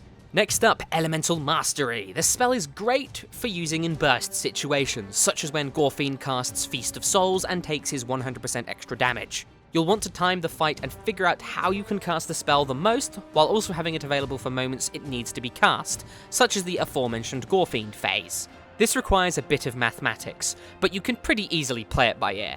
For instance, if you used Elemental Mastery on the pull, and you should, and the cooldown refreshes, you can check boss timers and energy bars. If you see that the phase where you need Elemental Mastery is coming up soon, i.e. closer than 2 minutes, then you can just hold on to the spell for a little bit so that it's available when it's most effective. Alright, now let's discuss your elemental totems. First of all, your elementals, so Earth, Fire, and Storm, will update their stats dynamically throughout their duration. What I mean by this is that the creatures summoned by the totems have stats that dictate their damage, attack speed, spell power, and other such things, and the strength of these stats depends upon your own stats, including temporary stat increases, such as Bloodlust, Elemental Mastery, Trinket procs, your racial ability, things like that. These stats will update dynamically, so you never have to worry about snapshotting your stats by summoning the elemental while you have certain buffs active. When you use your buffs, your elemental will gain the bonuses. Now, let's discuss what your elementals actually offer you. Fire Elemental naturally is a great damage dealer, capable of dealing high single target and area of effect damage. The Storm Elemental deals slightly more damage than the Fire Elemental, and is comparable to it if you've got Primal Elementalist. But Storm Elemental also happens to be a bit more utilitarian. Its damage is also transferred into healing for your raid, and this can help in high raid damage situations. But this is more of a happy side effect than something you should let dictate when you use the spell. Finally, Earth Elemental Totem. This is kind of useless. It unfortunately deals next to no damage and is only a utility spell, really. You shouldn't be using it unless a non-boss mob is wrecking your group because it's not being tanked. And even then, it probably won't last very long. Just keep in mind not to use it in a fight unless you're super duper desperate. It's just not worth its own cooldown. Your elemental rotation will generally be to use Storm Elemental Totem on the pull, and then Fire Elemental Totem 1 minute afterwards, once the cooldown ends. Then, 4 minutes later, you repeat this small rotation. If you don't have Storm Elemental Totem talented, then you'll generally want to use Fire Elemental Totem on cooldown. A couple of notes about this though. First, your elemental needs to be able to hit its target for 1 minute straight. You need to consider how the fight works and whether or not this is actually going to be doable. You also need to consider how long the fight is. If it's a long 10-minute plus fight, then you'll want to use an elemental on the pull to make it available at the 5-minute mark, and then again at the 10-minute mark. If the fight is only something like 4 or 6 minutes long, and you've got both elemental totems, you'll want to use Storm Elemental at the start, and then Fire Elemental at the 3-minute mark, to coincide with your 3-minute cooldowns and your second potion. Additionally, remember that Glyph of Fire Elemental Totem allows you to use the Fire Elemental more frequently, but for shorter periods. This is great on fights like Gorefiend, where you need the extra damage during that shorter phase. Speaking of your second potion, you'll want to be using your second Dranic Intellect potion, generally, for an execute phase or for your second Ascendance. Generally, you'll want to use it whenever you use Ascendance to end the fight. Again, this will require a bit of figuring out on your part, but just try and go for the moment where it will have the most effect, either ending the fight, dealing the most damage to the boss, that kind of thing. Spiritwalker's Grace is next, and this one is fairly simple actually. You want to use this spell as much as you can to fill in the gaps that movement would make in your rotation. Depending on how you glyphed it, either with Spiritwalker's Focus or Spiritwalker's Grace, you'll be moving for either short bursts or for longer marathons. Try and figure out how to best use Spiritwalker's Grace on a fight-per-fight basis, but keep in mind that you'll want to use it in key moments. It's a crutch with which to lean on during Ascendance, so if you're at all worried about movement while you're using Ascendance, then keep Spiritwalker's Grace ready. Finally, Bloodlust. Oh, Bloodlust. This is the best raid cooldown in the whole game, just hands down, and since it triggers a 10-minute cooldown, you really need to know when to use it. Never go into a fight unaware of when you will be bloodlusting. Don't expect other people to do it for you. Ask your raid team, ask your officers, ask the raid leader, ask for opinions, communicate, and if you're in a pug, know how the fight works so you have an idea of when to bloodlust anyway. This is vital, okay? Bloodlusting at the wrong moment can cost you a kill. It is that simple. If you screw up a bloodlust, you can wipe your raid. Additionally, remember that if someone dies after a bloodlust and they are resurrected, you can bloodlust them again. If you can, do so. Extra damage is always great, even if it only hits 1 or 2 people. So that'll conclude this section. Your rotation and cooldowns can really get very complicated, so make sure you practice a little bit more. Get your rotation into your fingers so that it's muscle memory. If you have any questions, ask in the comments or contact me directly using the links in the description. I will do everything I can to help clean up any issues that you have. Now, let's move on.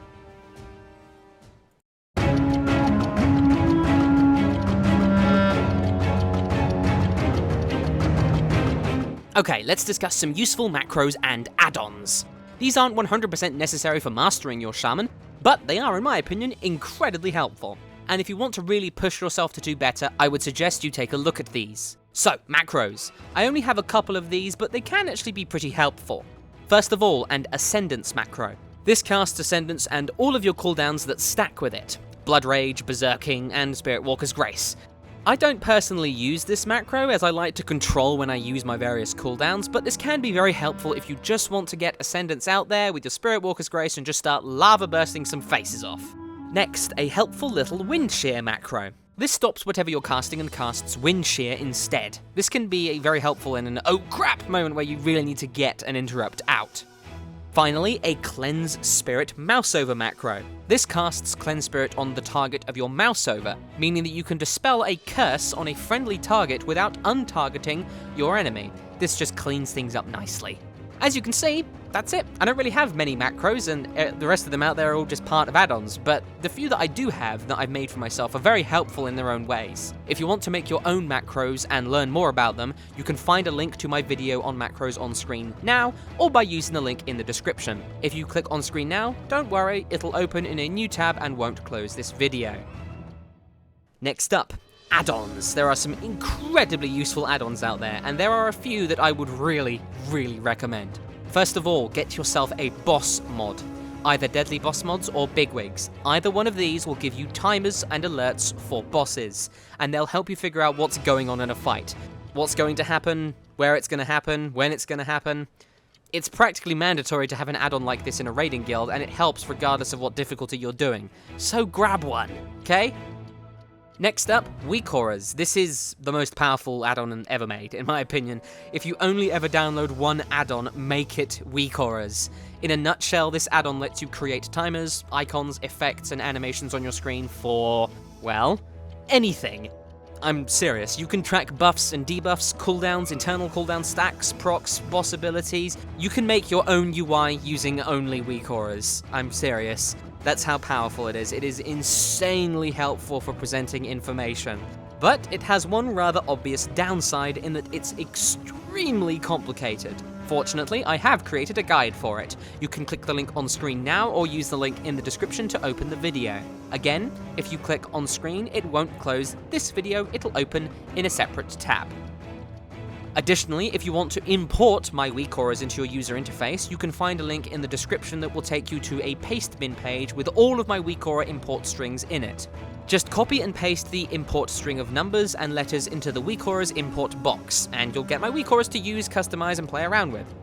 Next, a good cast bar will help you chain cast your spells effectively. Quartz is my suggestion here. It's pretty easy to set up and customize, and it will let you do just about anything with all of your cast bars, from your own to your targets to your pets to your focus. You can find information about setting up Quartz as a part of my basic user interface guide, which you can again find by clicking the link on screen now or by using the link in the description. Again, don't worry about it closing this video, it will open in a new tab. Finally, a good nameplate add-on will help you target your enemies and even track debuffs on them. I use Tidy Plates for this, with the Tidy Plates Classic plugin, and you can find information about setting it up in my advanced UI guide, which goes over streamlining a user interface. Again, it will open in a separate tab. To top this all off, if you want to learn about how I've constructed my user interface, then you can click the final link on screen or in the description to go to a video discussing exactly what add-ons I have and how I have set them up. Again, once more, it will not close this video if you click the link on screen. Now, let's move on.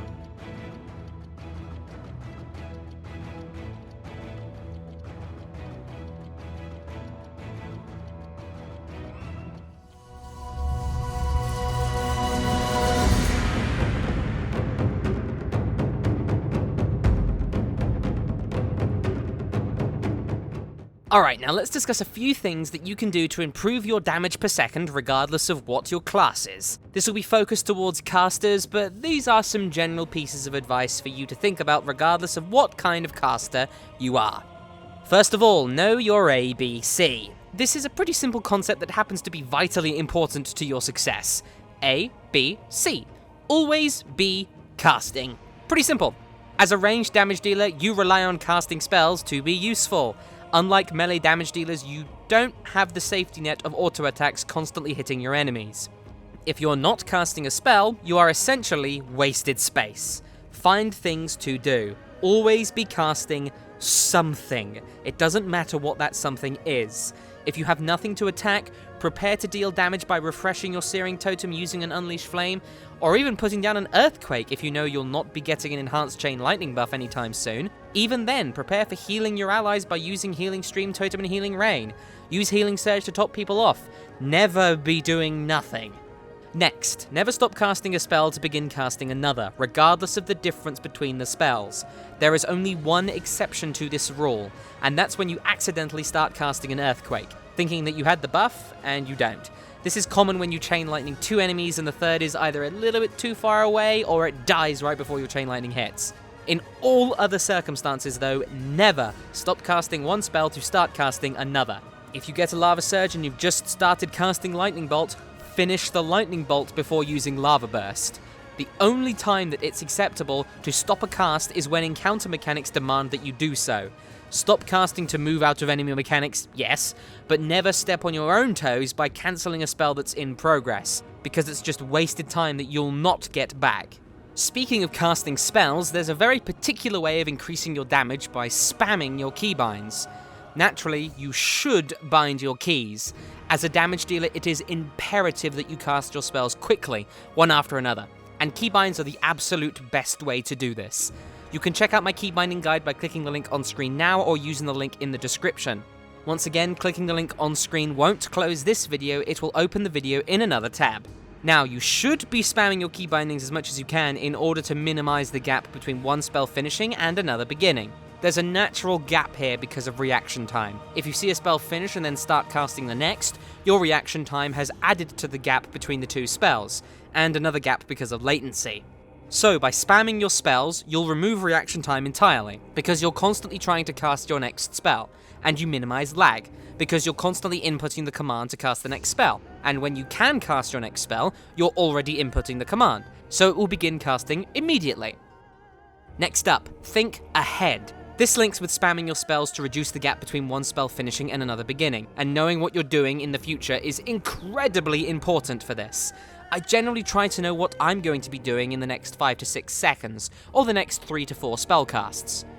Lava Surge procs can throw this into a bit of chaos, but generally staying on top of everything and figuring out what your spellcasts are going to be in the immediate future will help. Next, and this links to knowing what you're going to be doing next, learn your rotation. By this, I don't mean just know it, I mean master it until it is muscle memory, until you can do it without even thinking. Your fingers automatically need to start moving in a certain order, and that order is your rotation. That's what you want to work on.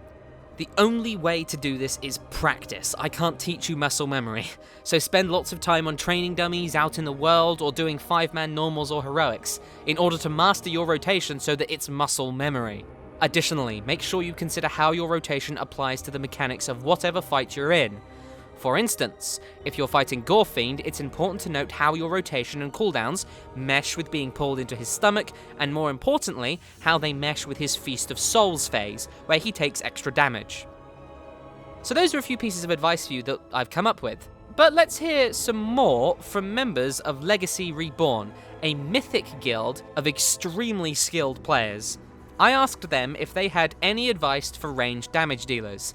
This is what they had to say. These two come from Kaz, a balanced druid. Know when Bloodlust is used and know your fight length. You should know how many times you'll press your 3-minute cooldown button in a fight, and if you need to delay pressing it again to align with Bloodlust, like on Gorefiend, you should be doing that.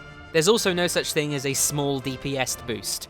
Many people take shortcuts to playing their class because it's not a big DPS gain. If you aren't doing something, someone else who's doing more DPS than you inevitably is. A somewhat recent example of this was in Mists of Pandaria, when balanced druids used to not pre-plant 3 of their wild mushrooms and detonate them. Sure, it was only 100,000 damage or so, but it's off the global cooldown and there was no reason not to do it, other than laziness and unwillingness to make another keybind for a small DPS gain. The next 3 come from Endry, a mage. Minimize movement as much as possible. Movement means you're not casting, and thus violates the ABC policy. Don't be afraid to try something new. Whether it's being somewhere else during a fight to get more uptime, or experimenting with things like the super weird fruit basket trick arcane mages have to do to get double procs on trinkets, things like that. And in general, don't panic. When you panic, You don't make the best decisions. When you don't make the best decisions, your performance plummets. The next 3 come from Cold Meats, a hunter. Swivel your camera around to view other portions of the fight. It's good to pan the camera in various directions to see different ad spawns or boss mechanics without having to move or stop your rotation. For example, Socrathar, you're DPSing the boss while panning your camera around to see where the next Dominator will come from. Cormrock, you can stand back and damage while eyeing up the purple waves coming your way. Along the same lines, some classes have a frontal cone ability. These types of abilities generally hit a 160-degree-ish area in front of the player, and you can actually turn your character to sometimes hit off-tanked targets where normally you couldn't. Specifically, I'm thinking about Barrage. When you first cast it, your character turns to directly face your target, but you can override that and turn a bit to hit perhaps only targets on the left or perhaps cleave some off-tanked mobs situated away from the primary target. The Hellfire High Council fight comes into mind here. Now, this particular piece of advice might not seem like much for Elemental Shaman, but consider the time that it would take to turn and redot, say, a member of the Hellfire High Council, whereas if you positioned yourself properly, you would never have to turn at all.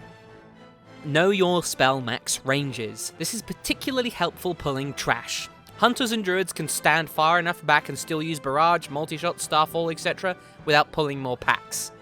Again, this might not seem like anything for the Elemental Shaman, but consider liquid magma for this. It's not where you're standing, it's where your totem is standing. Next, a few pieces of advice from Endorphins, a warlock. Research fights. This can be videos, guides, MMO champion forum discussions, etc. But you may be the kind of player who needs to visualize and get a hands-on feel for a fight. If so, PTR test. Go into the public test realm. Your first job as a raider is to know the scripted or unscripted mechanics of an encounter. The best guilds in the world only have the dungeon guide and the in-game tooltips with which to craft strategies on how to position, what to DPS, how many of each role to bring, and how to find innovative ways with dealing with mechanics and maximizing raid DPS, minimizing damage taken, and maximizing healing. Having a mindset like those raiders allows you to find new ways for your raid, or your character, or your class to engage and interact with a fight. Your second job is to obviously do damage. However, not all damage is created equal. Doing 1,000,000 DPS on the Paragons of the Klaxi never got any guild a kill. What you damage is much more important than how much you damage. Researching the fight will help you discover the crux of a fight and determine when movement is required, what needs to be damaged and how quickly, like will this blow up the raid or wipe us, and when to use cooldowns. The better researched, prepared, and practiced you are, the easier it will be to make quick, reactive, and adaptive changes while progressing on a fight. Knowing when padding is padding and when it's contributing to the raid is huge. It can be as simple as cleaving off a certain target or copying your abilities to specific targets. Always think 5 to 10 seconds ahead. When it comes time to move or a mechanic or ability the boss uses comes off of cooldown, you need to be ready to deal with it or move out of it. Don't get caught casting or wasting any activated cooldowns. Progression wipes after about 2 to 5 pulls should not be about how to survive and counter the mechanics, rather it should be about how to do that and maximize DPS efficiently. Making larger DBM alert bars, watching boss cast bars and auras, and using or saving personal movement abilities or cooldowns will help you reduce the number of pulls this takes. Gear and itemize yourself properly. Ask Mr. Robot can't be trusted. Knowing your best stats only plays a minor role and will not make up for bad play or rotation or ability usage. Regarding gearing and itemization in a post-reforging world, the most important role is figuring out which items give you the most power increase. Finding out how item level increases to weapons increase your damage, which trinkets give the most damage increase and in what situations, and how good your tier bonuses or, for this tier, your class trinket are. Things like this will help you decide what to bonus roll and what pieces are worth cautiously whispering the loot master your well-researched rationale for why said item is important to you or your class. Additionally, it is your job to figure out what the game offers for you to gear your character with outside of a raid. Running lower difficulties, crafting, PvP, PvE open world and quests, dungeons. Mythic made this relevant after the first tier of the expansion. Things like this are all crucial in bringing the most you can to a raid. Too many times I have seen guilds wipe at 0.1%, 1%, 5%, etc. Making sure you have the best, proper gems, enchants, and consumables shows that you care about preventing these depressing situations. P.S. Legendary quests or free raid caches should never be overlooked or ignored. Don't be lazy or apathetic about your quest progression. Getting that legendary a week sooner could mean downing that boss before the next content patch. Have an open mind. Research your class. Analyze logs. Learn how to use simulation craft. Establish wealth and self-sufficiency. Lastly, have some fun. Obtaining mounts and transmog can be a really good way to take a break from all this hard work. And finally, a few pieces of advice from Delinkthorm, a holy paladin and a raid leader. Using your self-healing, damage mitigation, and utility spells as much as possible is huge. Healers and raid leaders usually have two lists, qualitative and quantitative, of people who die frequently. You do not want to be on either list. It's the difference between saying, this person died X times to Y mechanics, quantitative, versus saying, I always feel like I have to heal this person more than other players of the same role, qualitative. The latter is 100% a healer thing, the former is usually a raid leader thing. Don't find yourself on either list. So those are a few pieces of advice from both me and members of a mythic raiding guild. With any luck, they'll help you hone your skills as a damage dealer. Alright, so if you've been around the DPS world for a while, you've no doubt heard of this elusive thing called logs, right? So let's go over quickly what that means, what they are, and how you can actually use it in a few basic ways to figure out how you can improve just your damage in general. I won't go into too much detail here because it's quite the process and I don't know too much about it, but I should be able to give you the kind of basic overview of what you need. So, first of all, this isn't going to discuss how to log, this is more how to look at logs. So, no doubt someone high up in your guild, so an officer or a raid leader, something like that, will be logging. So what you want to do is, assuming you use Warcraft logs, I believe that's one of the only real ones, so just, if it's different then I apologise, but this is just going to be for that. So assuming that someone else in your guild logs, either you can go to them and get a link from them, or you can do this. We will go to warcraftlogs.com, and that will take you to the front page of Warcraft logs. So, for instance, let's say you're in a guild. We will go to Legacy Reborn, which is the name of my guild, and here we are on Area 52 US. So here we are, and then it will present you with a calendar.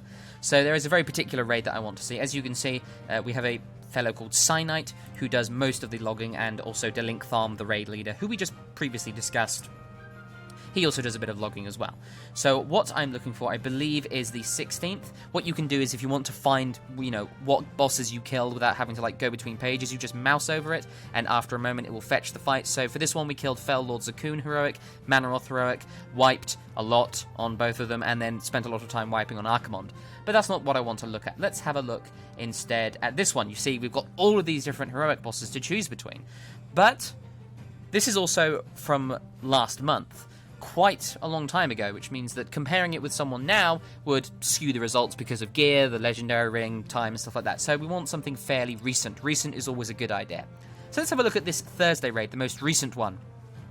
So we've got Iron Reaver Mythic, Cormrock Mythic, and Hellfire High Council Mythic, with plenty of wipes on all of them, but we did kill them. So this is a good place to start. So what you do is you just click on it, and you will be taken to this page. Now, before you panic, this is a lot of information, I know. Look at all this stuff.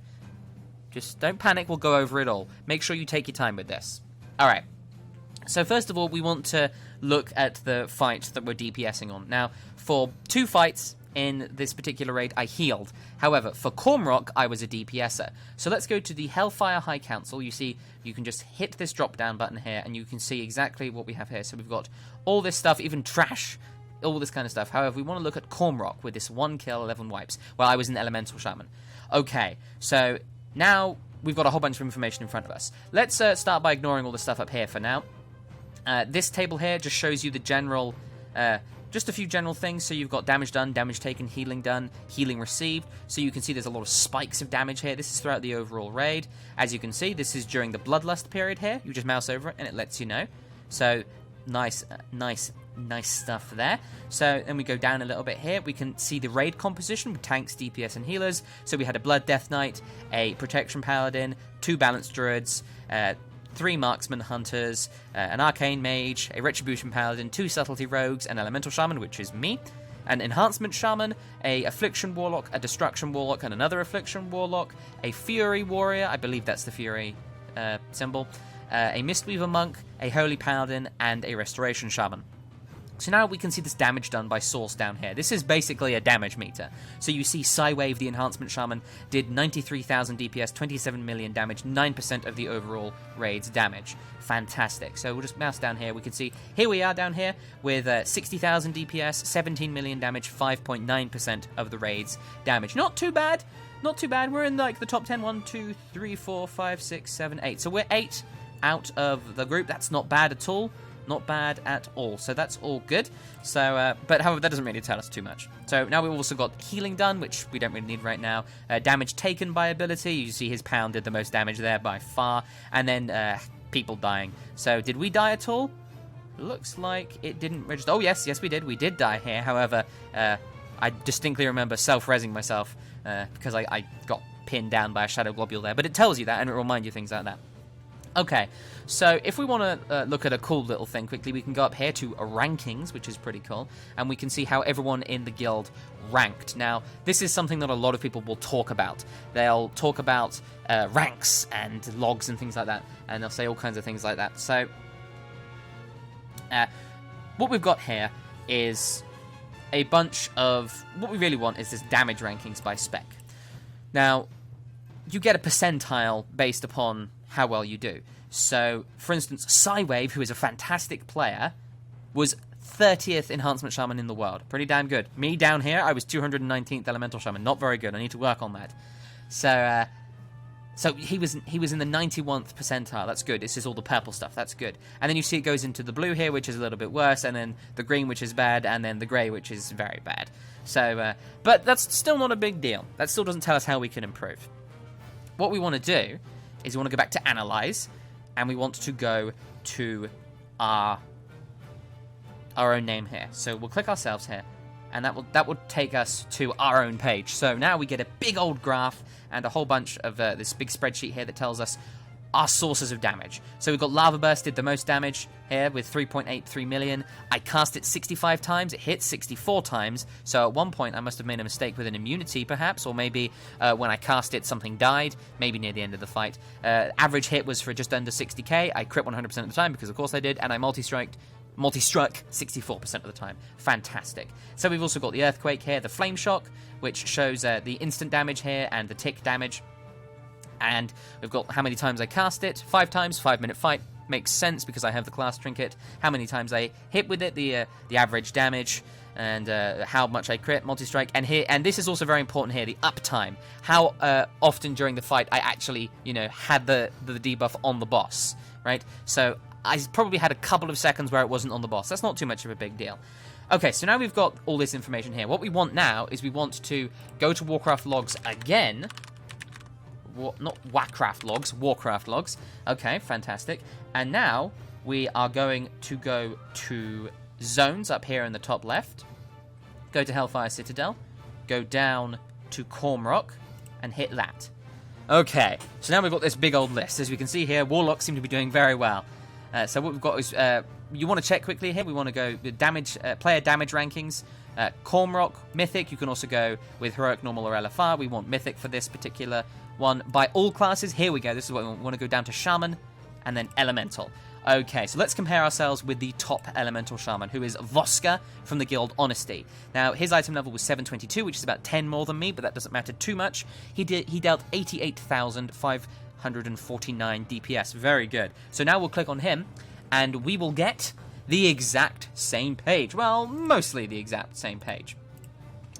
So what we want to do here is, this is where hopefully I won't screw up. We now go down to Voska here and hit this, and this should show us exactly. Here we go. So now we can begin comparing. So with us, we have our Lava Burst as our top damage source. His was Earthquake, so it's very clear that he did very well in this fight because he was probably the one doing the most damage to the Dragging Hands. So if we mouse over this Earthquake, we can see the target with the Dragging Hands Cormorant and then Crushing Hands. He dealt a lot of damage to the hands in this particular fight.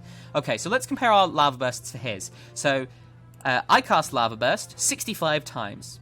He cast Lava Burst 37 times. So I cast Lava Burst more than him, which suggests that my damage on Cormorant was probably a little bit higher. Let's have a look at his uptime on Flameshock. 99.84 compared to my 98.56. Not too much of a big deal, but if you see a big discrepancy there, like say yours was 75% and his was, as I said earlier, 99%, you can see, oh, I'm letting my Flameshock stay off the boss for too long, and that's a way to improve. So we can also see here that he cast Earthquake much more than me. He cast Earthquake 51 times, I only cast it 49 times. But that's weird, isn't it? How is his Earthquake dealing 3.89 million damage, and I'm only doing 2.57 million damage? Like, he's only cast it 2 more times than me, which suggests that each time, his Earthquake dealt much more damage than mine did. So maybe that makes us think, okay, we need to think about how we're casting it, and how many targets we're hitting, and whether or not we're actually casting it at the right time. So that's just another way to improve yourself here. So let's have a look at, say, Flameshock. So let's see here. We have 1.88 million damage on Flameshock. He has 2.56 million damage on Flameshock, which suggests that he's getting more powerful Flameshocks off by using his Unleash Flame and his... trying to remember the name of the talent, the Elemental Fusion, that's it, and using his Elemental Fusion better than we are, which suggests we need to work on getting that Flameshock damage out at the right time. And you can see here, he also Bloodlusted at a different time from we did. So about 1 minute 55 seconds into the fight, we Bloodlusted, he Bloodlusted at 35 seconds into the fight, so very different there. Also, he used Heroism, which means, he's Alliance. The horror! Alright, so let's see what else we've got here. We've got Fulmination. He hit that 30 times. Our Fulmination... Where is our Fulmination? And 23 times. So he cast Earthshock more than us, which is probably a lot of luck with the 2-set bonus there. And how many times did he cast Lightning Bolt? We cast it 39 times. He cast it 49 times. So you see there, he's just generally getting more spell casts out than us when it comes to the non-AoE sections of the fight. So it's pretty obvious that, you know, we maybe need to work on casting just a little bit more, you know, and making sure that we have less downtime. So this is just an example. You can do all kinds of stuff with Warcraft logs, but this is just a general example of how you can improve yourself by looking at logs and comparing yourself with some of the best in the world, because you don't need to talk to them, you don't need to look at videos, you just need to see and look at information like this. It can be a bit confusing at first, but take your time, talk to other people who know how to use logs, and just figure it out. And then you can give yourself very useful information so that you can improve, get better, and then maybe, just maybe one day, if I can find it. Nope. Here we go. You could be right here. That's a nice thought, isn't it? Alright, let's move on.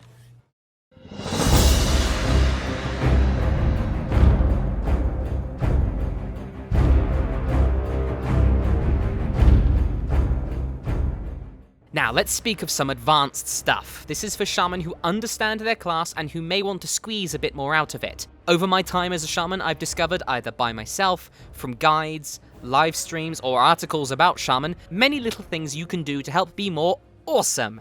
Let's get to it. First, Flame Shock, your bread and butter spell. This ticks approximately every 3 seconds, depending on your haste, and has a chance to proc Lava Surge. As such, whenever Lava Surge procs, you have about 3 seconds before it could proc again, potentially wasting a Lava Surge. For this reason, you can time your abilities and get out another spell before you waste the proc. Again, this is just more of a reason to never stop casting a spell. It's never a good idea, so don't do it. Next, pre-pot. This is really important. Use a Dranic Intellect Potion right before a pull begins to trigger the 1 minute cooldown so that you can use it again with your next Ascendance. And always use a potion during Bloodlust.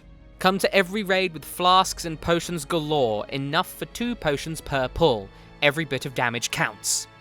Next up, make sure you do everything you can to survive damage. There's a lot of it going around in the Hellfire Citadel, so make sure you use your entire toolkit to help survive. Astral Shift, Shamanistic Rage, Guidance, a Healing Tonic. Oh, and use Healing Tonics, because they are better than Health Stones if you're not a Warlock. Make sure you use your survivability spells early so that you can use them multiple times per fight. don't get bogged down in focusing on your rotation. Make sure you keep your eyes open and preempt the damage with a survivability cooldown. Your Ancestral Guidance, Healing Rain, and Healing Surges can help your raid, or individual players, survive the damage as well. Next, do not glyph Thunderstorm. While it may seem like a good idea to remove the knockback so you don't have any accidents, the idea is that you should aim to never have accidents by using Thunderstorm correctly. The knockback it provides is fantastic. Really, the Shaman don't have a lot of great utility spells, but Thunderstorm is up there, in my opinion. Use it to move enemies together so you can hit them with Chain Lightnings and Earthquakes, to knock Haunting Spirits away from your raid during the Sokrathar fight, to launch the Imps near Zul'Harrak during that fight, and for loads of mechanics. Remember that the slow is also helpful for things like the Salivating Berserkers during the Kilrog Deadeye encounter. Even though they can't be knocked back, they can be slowed, and it's instant, and it deals damage. Next up, Glyph of Chain Lightning is awesome, yes, but it's not effective on fights where you will only hit 3 or more targets, so make sure you swap the glyph for another when you know it will be useful to do so. Speaking of switching, your talents make you really versatile. Swap talents in your level 90 and level 100 tiers to adjust your toolkit to various fights. Lots of burst required? Run Primal Elementalist and Storm Elemental Totem. Loads of AoE, Elemental Blast and Liquid Magma. Sustained single target damage with quite a lot of movement, Unleashed Fury and Elemental Fusion. You can tailor yourself to each fight by changing up your talents, so make sure you do so, and make sure you always have a stack of Tomes of the Clear Mind to keep yourself versatile. These can stack up to 200, so get yourself a big stack. Next, if you have a single global cooldown available and you have to move somewhere, Ghost Wolf.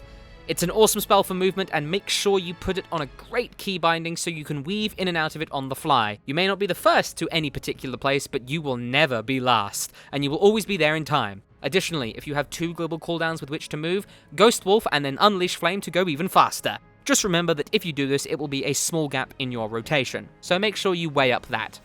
Next, Chain Lightning and Earthquake. It's just a great combo, but don't rely on them. Watch how fights develop. If lots of enemies are dying, make sure you swap from Chain Lightning and Earthquake to your normal rotation as soon as it becomes viable. Wasting time with Chain Lightning is a bad idea. If you're just spamming Chain Lightning, it's the mark of a bad Shaman. Also, as you Chain Lightning and things die, make sure you continuously target swap so that you never have a failed Chain Lightning cast on a dead enemy. Fulmination is next, and it has been somewhat simplified. Every time you Lightning Bolt, Chain Lightning, Elemental Blast, or Lava Burst, it'll add 1 stack.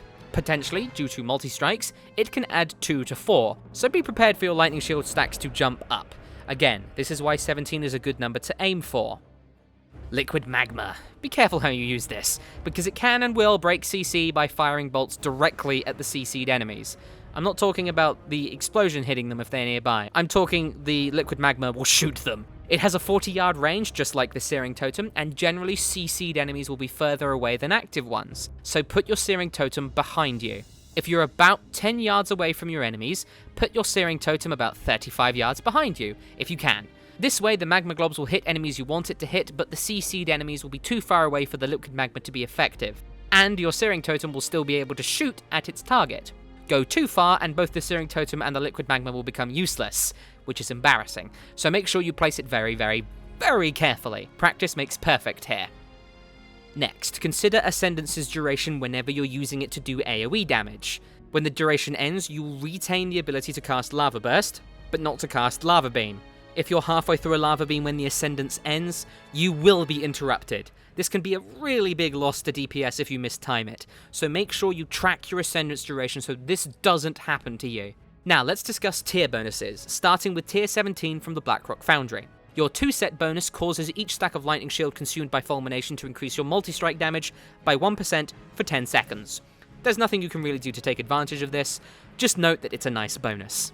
Next, your 4-set bonus grants you a Lava Surge whenever you consume more than 12 stacks of Lightning Shield with Earthshock. This is a really nice addition to the rotation in my opinion, and with a bit of luck with multi-strikes you can get into a single target rotation consisting entirely, almost, of Lava Bursts and Earthshocks.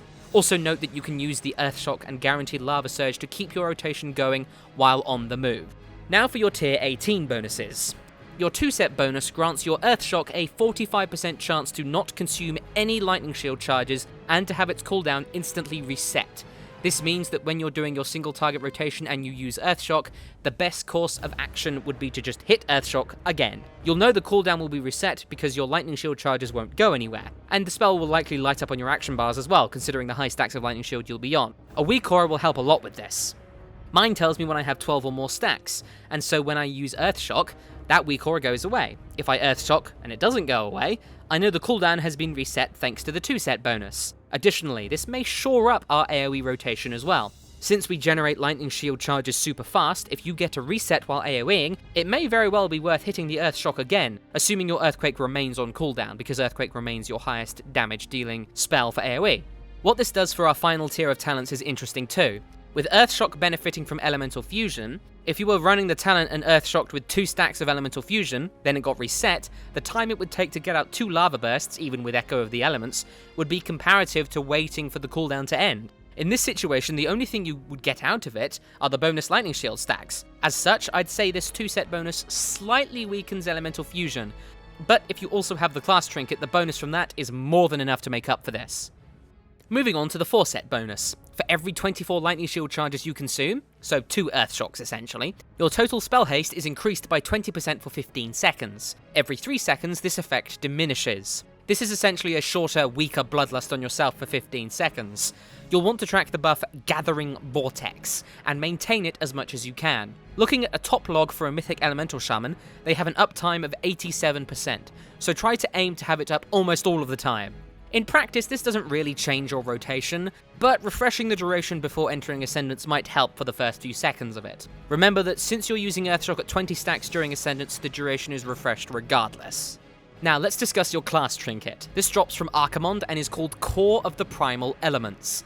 This increases the damage and duration of Flameshock by 150%, going even higher to 173% and 198% on Heroic and Mythic respectively. This multiplies with both Unleash Flame and Elemental Fusion, meaning that Flameshock can be increased to 630% of its original damage per tick. This is huge! If you have your class trinket, go with Elemental Fusion in just about every single fight you participate in. In practice, you'll be refreshing your Flameshock far less often, but you'll have to refresh it perfectly, with every buff to it that you can get. You must refresh your Flameshock with both 2 stacks of Elemental Fusion and Unleash Flame active. Make sure you experiment here and discover what works best. Recasting Flameshock early in the fight once Ascendance ends may be a good idea. Just note that you will have to refresh your Flameshock with 9 or less seconds remaining if you don't want to waste any of the debuff's time. When it comes to your opener, when you have your class trinket, you'll want to begin the fight as normal, but with a couple of alterations once you're in combat, but before you enter Ascendance. Use your first Flameshock, then cast 2 Lava Bursts. This is especially easy if you have Echo of the Elements. Once you have 2 stacks, use Unleash Flame, reapply your Flameshock, which will now be stupidly powerful thanks to all of your trinket procs, Racial, Potion, and Bloodlust, and enter Ascendance. Then continue the fight as normal. It's important to note that if you have Unleashed Fury, you'll want to save it for this single Flameshock before you enter Ascendance. This is really powerful. You need to get it right. When it comes to multiple targets, like the Hellfire High Council, you'll want to start Flameshocking them all. Since it takes a long time before you'll have to refresh Flameshock, you'll be able to keep your Lightning Shield stacks from being wasted. Alright, now before we end, let's discuss Simulation Craft. Now, this is a tool that you can use to essentially increase your power within World of Warcraft. It lets you figure out exactly how much strength, how much power you obtain from your gear, from your talents, from your glyphs, all kinds of little things. Kind of like Warcraft logs, but a little bit different. It's much more of a personal thing. It's something you do yourself rather than someone else logs and then they do that. But the best thing that you can use it for, in my opinion, is gear. Now, Simulation Craft has a lot of applications, but I'm not going to go over all of them. I'm just going to go over the whole, you have 2 pieces of gear that are similar, which one is stronger for you, right? So it's kind of just optimizing yourself. Okay, so let's take my current gear. So I'm doing pretty well. 714 is a pretty strong number, but I have a particular piece of gear that I'm interested in. So let's go with the trinkets, because the trinkets are always sources of debate. let's say we have this Desecrated Shadow Moon insignia here. It gives us 416 mastery, which increases the power of our Molten Earth and increases the AoE that we do with Earthquake. And our spells and abilities have a chance to grant 1,431 intellect for 20 seconds, approximately 1 proc per minute. Okay, so we've got that versus the Unblinking Gaze of Seth, whatever. It's item level 710, so it is a little bit higher in terms of item level, which might give it an advantage, but it grants 436 intellect, just flat out, and your damaging spells have a chance to fire a beam of black light in the target's direction, dealing 14,470 shadow damage to all targets that it passes through, approximately 5.8 procs per minute. Okay? So obviously, in an AoE situation, the Unblinking Gaze of Seath is probably a bit stronger. However, what about single target? Which one of those is better? So what we're going to do is, let's assume that we've got this right now, the Desecrated Shadow Moon insignia. What we're going to do is we are going to Alt-Tab and go to Google, right? Actually, we're not going to do that. That's a mistake. Pretend I didn't do that. We'll just use this as the background. We are instead going to go to Simulation Craft, which you can actually just get it. Actually, this is why I wanted to go to Google. You can go Simcraft, just type that in, and here it is. Simulation Craft, welcome. And here it is. You just go to Downloads here, and then you just download it from here. Fantastic, right? Right here. Okay? So, that's what you do. So, this is Simulation Craft, right here.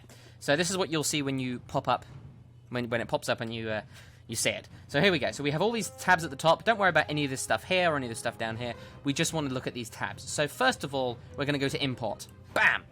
Now when you hit Import, chances are pretty high that the World of Warcraft website will appear in the window. However, sometimes it won't, in which case you'll just have to go to the Warcraft website manually and just copy and paste. So we're going to search for characters here. We'll go Conto Canis because that is the name of my character. Here we are, Troll Shaman, level 100. Area 52. Here we are, item level 714 equipped, 717 average item level. So here we are, we have the Desecrated Shadow Moon insignia and our core of primal elements here. Fantastic. Okay. So what we're going to do is we're going to import this. So we'll hit import, bam, down here in the bottom right. There we go. And here it is. This big wall of text might look scary, but generally it's just the code of what we just imported. So if we just look here, we just see all this stuff here. It tells us everything that what we have here is our gear right here. Here's our head, neck, shoulders, back, chest, tabard, wrists, etc, etc, etc. Here's all our stuff. Fantastic. And so now we can just hit simulate, but there's a couple of things we want to do first. We're going to go to options here, up the tab here, and we're going to just make sure that you have yours similar to mine so that you can set up a single target simulation. So something like patchwork. It assumes it's a patchwork style fight because it's not amazing at predicting mechanics. It just suggests what your DPS should be, assuming you do everything right. It kind of assumes that you do well. So here we go. We have Armory Region US, Armory Spec active, version live, target error, and don't worry about that. Iterations, we want to use about 10,000 here. So just 10,000 here, you just drop down, hit 10,000, it's good. Length, 450 seconds, that's a good number. Vary length by about 20%. The fight style is patchwork, you can have all kinds of other stuff here, but we'll just go with patchwork for now. Challenge mode disabled, player skill elite. We want it to be the highest so that it assumes you're the best you can be. Default role, auto. GUI localization, auto, don't worry about that stuff. And then don't worry about too much here. We just want one enemy, the raid boss, to be the target level. Disable the PvP crit damage reduction. The target race is humanoid because it doesn't really matter too much. Target type, you can have a custom thing, but don't worry about that. And that's mostly just kind of it. In the advanced options here, you can change a few things, but just leave it be. Just kind of leave it be. Most of the things you'll change will be on the left here. And then if you want to really start tweaking with it, you can go with buffs and debuffs and stuff like that. But generally, you'll assume you'll have all debuffs on the enemy and all buffs on yourself. The scaling, I wouldn't worry too much about this. This is it's fairly complicated, and to be honest, I don't understand it too much. But we don't need it for just figuring out items. Plots, don't worry about that. Reforge plots, again, don't worry about that in the slightest. So let's go back to simulate. Bam. Okay. What we're going to do now is we're just going to press this button in the bottom right that says Simulate. And it will do this. It probably won't take too long, depending on your options and the strength of your computer. It will take a certain amount of time. As for me, it doesn't take too long, as you can see. And then, bang, it appears up here, and you get your result. So here it says, and this is the main number we want to think about. Here we go. Conto Canis active, 57,466 DPS. Fantastic.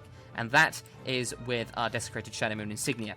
Okay, so what we'll do now is we will just open up a notepad, and we will just type this in, Desecrated Shadow Moon insignia, I can't spell, 57,466 DPS, just so we can remember it. Okay, fantastic. That was the cat sneezing. I apologize for his terrible behavior. And then you can go back down here and you can figure out a few more things, like exactly, you know, what your active damage per execute time is, your damage sources, active spent, all this stuff. Look at all this stuff, right? It really goes into full detail, a lot like the logs. So you can actually even compare this with logs to see how you're doing compared to how Simcraft assumes the best thing you can be doing is. Okay, so now what we're going to do is, now that we've figured out what our DPS is with the Desecrated Shadow Moon insignia, we are going to go to WoW once more, and we are going to replace it with the Unblinking Gaze of Sith, whatever. Now we want to force the armory to update. So to do that, we are going to log out. All you have to do is log out of the game. You don't have to actually close the game down or log out of your account on Battle.net or anything like that. You just have to literally leave the game world. So that's what we're going to do now. This works much better if you don't have to sit here for 20 seconds. However, I have been gathering timber because I'm low on garrison resources right now. So here we are on the character select screen. So we'll go back to Simulation Craft and go back to import. Now we want to refresh this page. So we will once again search for Conto Canis. And hopefully, with any luck, it has updated. And yep, here it is. The Unblinking Gaze of Seth, blah, blah, blah, is here. And now we can do it all over again. Now, just as a note, if you find yourself not... if you find this page not working for some reason, what you can do is you can just go to the us.battle.net for me. And go to World of Warcraft. Just go to the World of Warcraft website, basically.